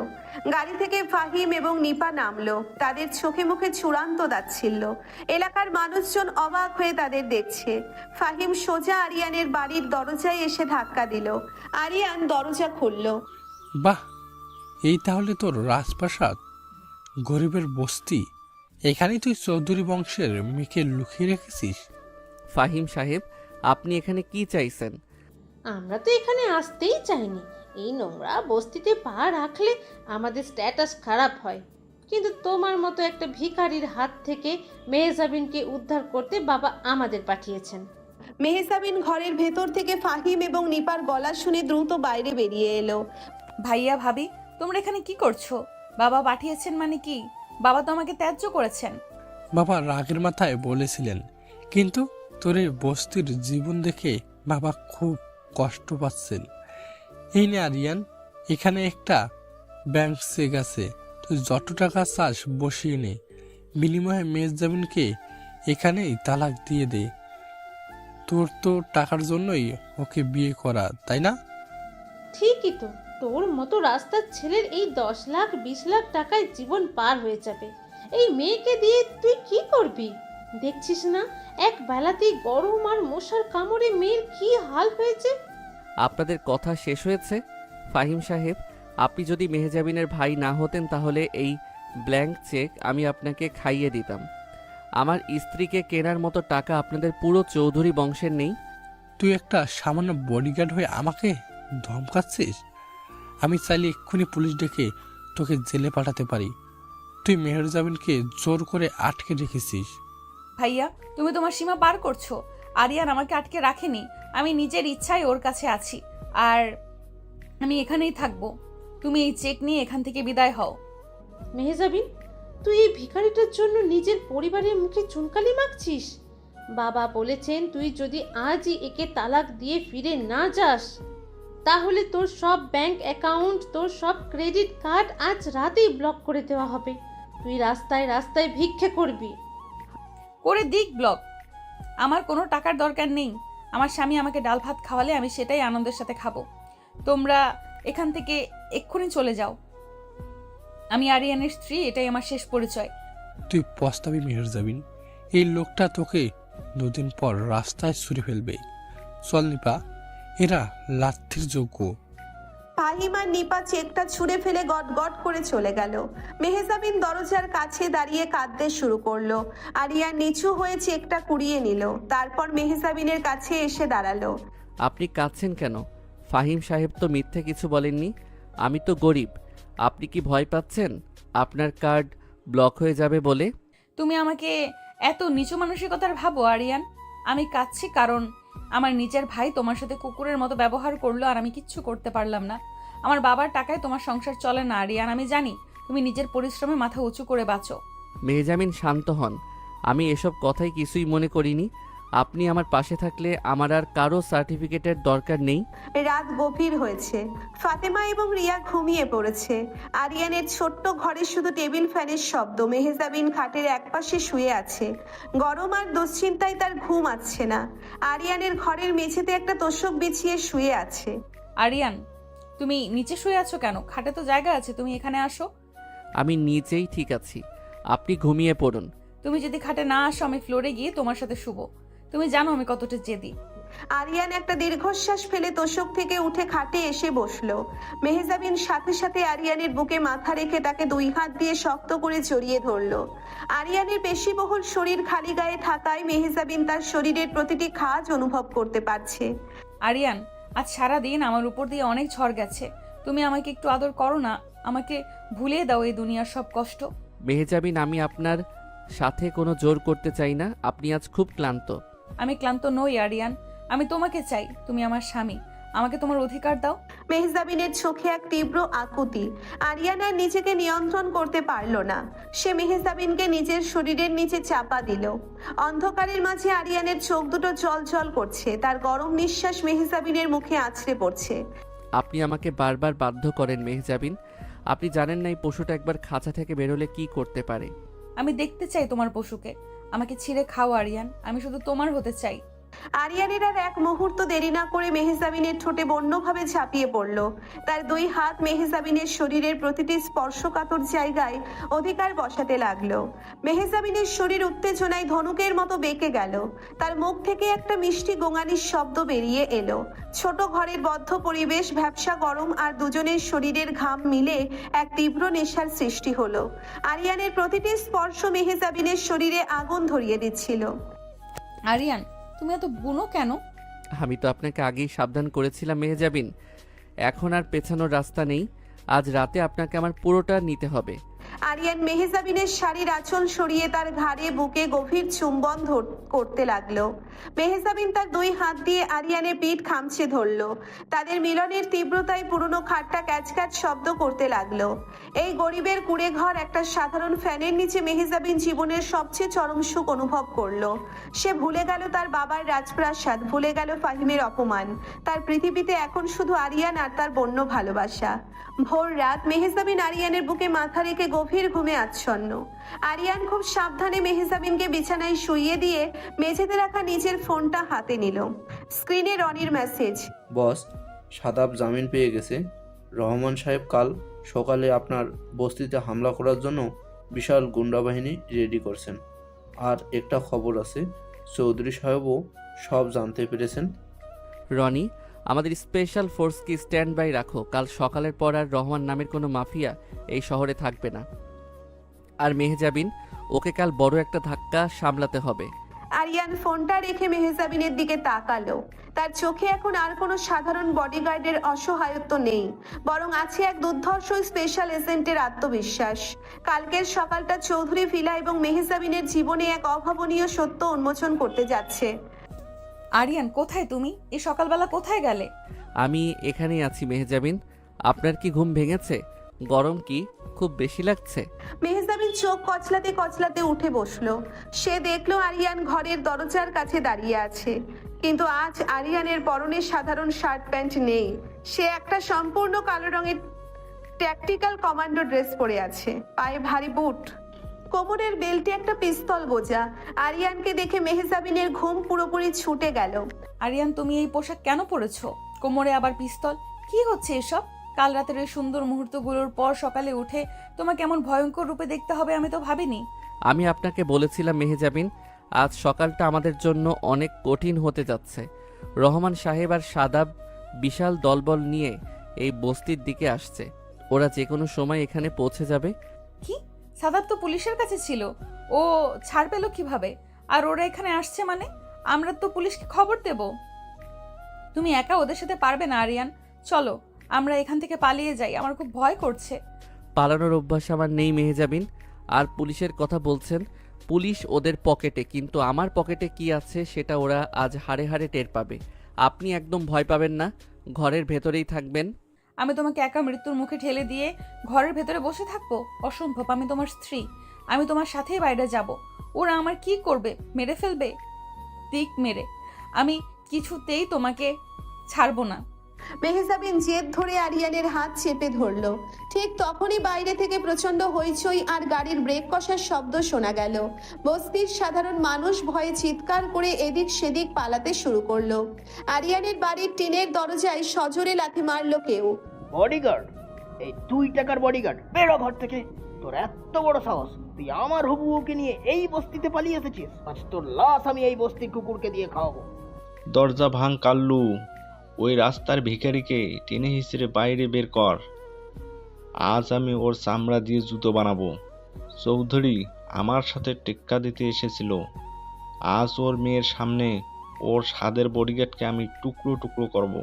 আরিয়ান খুব শান্ত পায়ে এগিয়ে গিয়ে দরজাটা খুলে দিল। বাইরে রহমান সাহেব, সাদাব, কাল্লু এবং অন্তত 50 জন সশস্ত্র গুন্ডা দাঁড়িয়ে আছে। পুরো গলিটা তারা ঘিরে ফেলেছে। মেহজাবিন ভয় পেয়ে আরিয়ানের পিছনে এসে দাঁড়ালো। এত চিল্লাচিল্লি করার কি আছে রহমান সাহেব? আমি তো ঘরেই ছিলাম। আর সাদাব, কাল রাতে পুলিশের রিমান্ডে মার খেয়েও তোর শিক্ষা হয়নি? সকালে জামিন পেয়েই আবার মরতে চলে আসছিস। মুখ সামলে কথা বল, রাস্তার ভিখারি। তুই ভেবেছিস 2-4টে করাতে জান? তুই ভেবেছিস 2-4টে কারাটে জানলে তুই হিরো হয়ে যাবি? দেখ আমার পিছনে কত লোক, তুই আজ বাঁচবি কিভাবে? মেহজাবিনকে আমার হাতে তুলে দে আর নিচে আমার পায়ে ধরে মাপ চা। হয়তো তোকে আমি এক গুলিতে মুক্তি দিয়ে দেবো। মুখ তুই সামলে কথা বল সাদাব। ও রাস্তার ভিখারি নয়, ও আমার স্বামী। আমরা ইসলামী শরীয়ত মেনে কাজী অফিসে গিয়ে বিয়ে করেছি। তুই যদি ওর গায়ে একটা আঁচড়ও দিস, আমি তোকে নিজ হাতে খুন করব। বাবা তোকে ছাড়বে না। হা হা হা হা, চৌধুরী আমাকে ছাড়বে না? তোর বাবা তো নিজেই সম্মান বাঁচাতে ঘরে মুখ লুকিয়ে বসে আছে, আর তুই বলছিস বিয়ে করছিস? ওই বিয়ের কোনো আইনি দাম আমার কাছে নেই। আজ ওই বডিগার্ডকে মারার পর আমি তোকে তুলে নিয়ে যাব, আর কালেই শাহাদাবের সাথে তোর বিয়ে দেব। কেউ আটকাতে পারবে না। রহমান সাহেব, বয়স হয়েছে, এখন তো একটু বুদ্ধি খাটান। আপনি কি সত্যি ভেবেছেন আমি কোনো সাধারণ বডিগার্ড? আর আপনি চাইলেই আমার স্ত্রীকে এখান থেকে তুলে নিয়ে যেতে পারবেন? বাবা, এই লোকটার সাথে কথা বলে সময় নষ্ট করার কোনো মানে হয় না। ওকে ওকে গুলি করো। সাদাব তার পিস্তল বের করে আরিয়ানের দিকে তাক করলো। মেহজাবিন চিৎকার করে আরিয়ানের সামনে এসে দাঁড়ালো, কিন্তু আরিয়ান এক হাতে মেহজাবিনকে সরিয়ে দিয়ে মুচকি হাসলো। সে তার পকেট থেকে একটা ছোট রিমোট বের করে তাতে চাপ দিল। খেলা তো সবে শুরু হলো সাদাব, এবার ওপরের দিকে তাকা। মুহূর্তের মধ্যে পুরো বস্তির চারপাশটা থেকে বিকট আওয়াজ আসতে শুরু করলো। প্রতিটি কালো রঙের হেলিকপ্টার মাথার ওপর চক্কর দিতে লাগলো। গলির 2 হাত দিয়ে অন্তত 20টা কালো এসইভি গাড়ি ঢুকে পুরো এলাকা ব্লক করে দিল। গাড়িগুলো থেকে কালো পোশাক পরা অত্যাধুনিক অস্ত্র হাতে প্রায় 100 স্পেশাল ফোর্সের কমান্ডো নেমে এসে রহমান সাহেবের গুন্ডাদের ঘিরে ফেললো। গুন্ডারা ভয় পেয়ে নিজেদের অস্ত্র ফেলে হাত ওপরে তুলে দাঁড়ালো। সাদাব আর রহমান সাহেব আতঙ্কে জমে গেলেন। পজিশন ক্লিয়ার স্যার, পুরো এলাকা আমাদের কন্ট্রোলে আছে। রনি কমান্ডোদের ইউনিফর্ম পরে এগিয়ে এসে আরিয়ানকে একটা স্যালুট দিল। মেহজাবিন চোখ বড় বড় করে এই দৃশ্য দেখছে, তার কিছুই বিশ্বাস হচ্ছে না। বাবা বাবা, এসব কি হচ্ছে? এরা কারা? স্পেশাল ফোর্স তো শুধু মন্ত্রীদের পাহারায় থাকে। তুই আসলে কে? তুই তো চৌধুরীর বডিগার্ড ছিলি, তোর আদেশে স্পেশাল ফোর্স কেন চলছে? আমার নাম major Aryan Sikdar, special intelligence ব্যুরোর আন্ডার কভার অফিসার। আর হ্যাঁ, দেশের সবচেয়ে বড় শিল্পপতি শিকদার গ্রুপের চেয়ারম্যান মিস্টার আরমান শিকদারের একমাত্র ছেলে। বডিগার্ড আমি ছিলাম না রহমান সাহেব, ওটা আপনাদের মতো ইঁদুরদের গর্ত থেকে বের করার জন্য পাতা একটা ফাঁদ ছিল। কি? মেজর আরিয়ান শিকদার, শিকদার গ্রুপের ছেলে? তুমি তুমি এত বড় একজন মানুষ? মেহজাবিন কথাগুলো বলতে বলতেই পেছনের দিকে 2 পা পিছিয়ে গেল। তার মাথায় যেন আকাশ ভেঙে পড়ল। ঠিক সেই মুহূর্তেই একটি বিলাসবহুল রোলস রয়েস গাড়ি এসে সেখানে থামলো। গাড়ি থেকে নামলেন চৌধুরী সাহেব, তার পেছনে পেছনে ফাহিম এবং নিপাও নামলো। ফাহিম এবং নিপার মুখ ভয়ে ফ্যাকাশে হয়ে আছে। সাবাস আরিয়ান, সাবাস আমার ছেলে। আমি জানতাম তুমি ঠিকই এই শয়তানদের জালে ফেলবে। চৌধুরী, তুই সব জানতি? তুই এই প্ল্যান করছিস? হ্যাঁ রহমান, তুই যখন আমার কোম্পানি ধ্বংস করার জন্য তলে তলে প্ল্যান করছিলি, তখন আমি আইজি সাহেব আর আরমান সিকদারের সাথে কথা বলে এই মাস্টার প্ল্যানটা করি। তুই খুব ধরিবাজ ছিলি। তোর বিরুদ্ধে কোনো প্রমাণ ছিল না। তোকে হাতে নাতে ধরার জন্যই আরিয়ানকে আমার বাড়িতে বডিগার্ড সাজিয়ে আনা হয়েছিল। বাবা, তুমি সব জানতে, তাহলে আমাদের কেন জানানি? আমরা তো আরিয়ানকে কত অপমান করেছি। হায় আল্লাহ, আমি তো ওনাকে ভিখারি বলেছিলাম। উনি তো আমাদের চেয়েও 10 গুণ বড় লোক। আমাকে মাফ করে দেবেন আরিয়ান ভাই, আমরা না বুঝে অনেক বড় অপরাধ করে ফেলেছি। আপনাদের মাফ করার অধিকার আমার নেই নিপা ম্যাম। আপনাদের যা শাস্তি পাওয়ার সেটা মেহজাবিন দেবে। রনি, রহমান, সাদাব আর এদের সব গুন্ডাকে অ্যারেস্ট করো। এদের নামে দেশদ্রোহিতা, অবৈধ অস্ত্র রাখা আর খুনের চেষ্টার মামলা হবে। এদের যেন সারা জীবন জেলের ভাত খেতে হয়। Yes sir. স্পেশাল ফোর্সের জওয়ানরা রহমান সাহেব এবং সাদাবকে হাতকড়া পরিয়ে গাড়িতে তুলল। সাদাব মাথা নিচু করে কাঁদছে। পুরো এলাকার পরিবেশ এখন শান্ত। চৌধুরী সাহেব হাসি মুখে মেহজাবিনের দিকে এগিয়ে গেলেন। মা, মেহজাবিন, তুই আমাকে ভুল বুঝিস না। আমি তোর সুরক্ষার জন্যই তোকে গতকাল ত্যায্য করার নাটক করেছিলাম। আমি জানতাম আরিয়ানের মতো যোগ্য, সাহসী আর ভালো ছেলে এই দুনিয়ায় আর দ্বিতীয়টি নেই। আমি চেয়েছিলাম তোদের বিয়েটা যেন পাকাপোক্ত হয়। বাবা, তুমি আমার সাথে এত বড় একটা নাটক করলে, আর তুমি তো আরো বড় ধোঁকাবাজ, মেজর আরিয়ান শিকদার। মেহজাবিন রাগে ফুঁসতে ফুঁসতে আরিয়ানের বুকে দুম করে একটা ঘুষি মারল। তার চোখ দিয়ে অঝরে পানি পড়ছে। আরিয়ান হাসি মুখে মেহজাবিনের হাত দুটো ধরে ফেললো। তুমি আমার আবেগ নিয়ে খেলেছো আরিয়ান। তুমি আমাকে গরিব বডিগার্ড সেজে ধোকা দিয়েছো। কাল রাতে আমি যখন তোমার জন্য আমার বাবার সব সম্পত্তি ছেড়ে এই বস্তিতে এসেছিলাম, তখন তুমি মনে মনে খুব হেসেছিলে, তাই না? ভেবেছিলে মেয়েটা কি বোকা। তুমি আমাকে একটুও ভালোবাসো না, তুমি শুধু তোমার ডিউটি করেছো। মেহজাবিন, শান্ত হন, আমাকে বলতে দিন। হ্যাঁ, আমি স্পেশাল ইন্টেলিজেন্সের অফিসার। এই মিশনে আসাটা আমার ডিউটি ছিল, কিন্তু আপনাকে ভালোবাসাটা আমার কোনো ডিউটি ছিল না। ওটা ছিল আমার জীবনের সবচেয়ে বড় সত্যি। মিথ্যে কথা, তুমি সব মিথ্যে বলছো। আমি তোমার কোনো কথাই বিশ্বাস করি না। তুমি আমাকে শুধু মোহরানা 10 লাখ টাকার চুক্তিতে বিয়ে করেছো। ওই 10 লাখ টাকা আমার 1 মাসের পকেট মানিও নয় মেহজাবিন। আর চুক্তি, কাল রাতেই বদ্ধ করে ঘামে ভেজা শরীরে আপনি আমাকে যে অধিকার দিয়েছেন সেটা কোনো চুক্তির মধ্যে পড়ে না। আমি আপনার বডিগার্ড হিসেবে আসলেও প্রথম দিন থেকে আপনার জেদ, আপনার রাগ আর আপনার ওই মায়াবী চোখের প্রেমে পড়ে গিয়েছিলাম। আমি চেয়েছিলাম আপনি যেন আমাকে আরিয়ান হিসেবে ভালোবাসেন, শিকদার গ্রুপের ওয়ারিশ হিসেবে নয়। মেহজাবিন মা, আরিয়ান ঠিক বলছে। ও তোকে সত্যি খুব ভালোবাসে, আর ও তোকে নিজের যোগ্যতায় জয় করেছে। ফাহিম, তোরা যে কাল এসে আরিয়ানকে ব্ল্যাঙ্ক চেক দিয়ে অপমান করেছিস, সেজন্য তোদের লজ্জিত হওয়া উচিত। আমরা সত্যিই খুব লজ্জিত বাবা। মেহজাবিন, তুই আমাদের ক্ষমা করে দিস। ভাইয়া, তুমি টাকার অহংকারে একজন সৎ মানুষকে অপমান করেছো। আজ যদি আরিয়ান সত্যিই গরিব হতো, তাহলে কি তোমরা ওকে মেনে নিতে না? আরিয়ান, তুমি তোমার ডিউটি শেষ করেছো। রহমান সাহেব ধরা পড়েছে। এবার তুমি আমাকে ডিভোর্স দিয়ে দাও। আমি তোমার মতো ধোঁকাবাজের সাথে সংসার করব না। মেহজাবিন উল্টে ঘুরে হাতটা ধরতেই আরিয়ান এক ঝটকায় তার হাত ধরে নিজের বুকের কাছে টেনে নিল। সবার সামনেই আরিয়ান মেহজাবিনের কোমরে শক্ত করে হাত রাখলো। মেহজাবিন অবাক হয়ে আরিয়ানের দিকে তাকালো। ডিভোর্স এত সোজা নাকি? আপনি আমার বিবাহিত স্ত্রী মেহজাবিন। আপনি চাইলে পুরো দুনিয়ার সাথে যুদ্ধ করতে পারেন, কিন্তু আমার কাছ থেকে পালাতে পারবেন না। আপনার ওই বডিগার্ড স্বামী আজ থেকে আপনার পার্মানেন্ট স্বামী। ছাড়ো আমাকে। বাবা আর ভাইয়া দাঁড়িয়ে আছেন সামনে, তোমার একটুও লজ্জা নেই? আমার নিজের বউকে ধরতে আমার আবার কিসের লজ্জা? চৌধুরী স্যার, আপনি ফাহিম সাহেবদের নিয়ে বাড়ি যান। মেহজাবিনের সব জিনিসপত্র আমার আসল বাড়িতে পাঠিয়ে দেবেন। আজ থেকে মেহজাবিন শিকদার ভিলাতেই থাকবে। ঠিক আছে বাবা আরিয়ান, আমি সব পাঠিয়ে দেব। তুই আমার মেয়েটাকে সুখে রাখিস।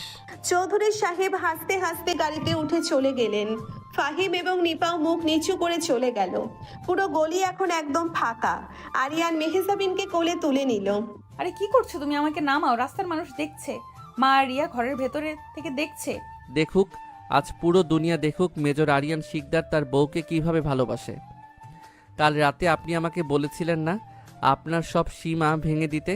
আজ রাতে শিকদার ভিলার সেন্ট্রাল এসির নিচে আমি আপনাকে বোঝাবো আমার আসল রূপ কতটা বুনো হতে পারে। তুমি আসলে একটা অসভ্য লোক।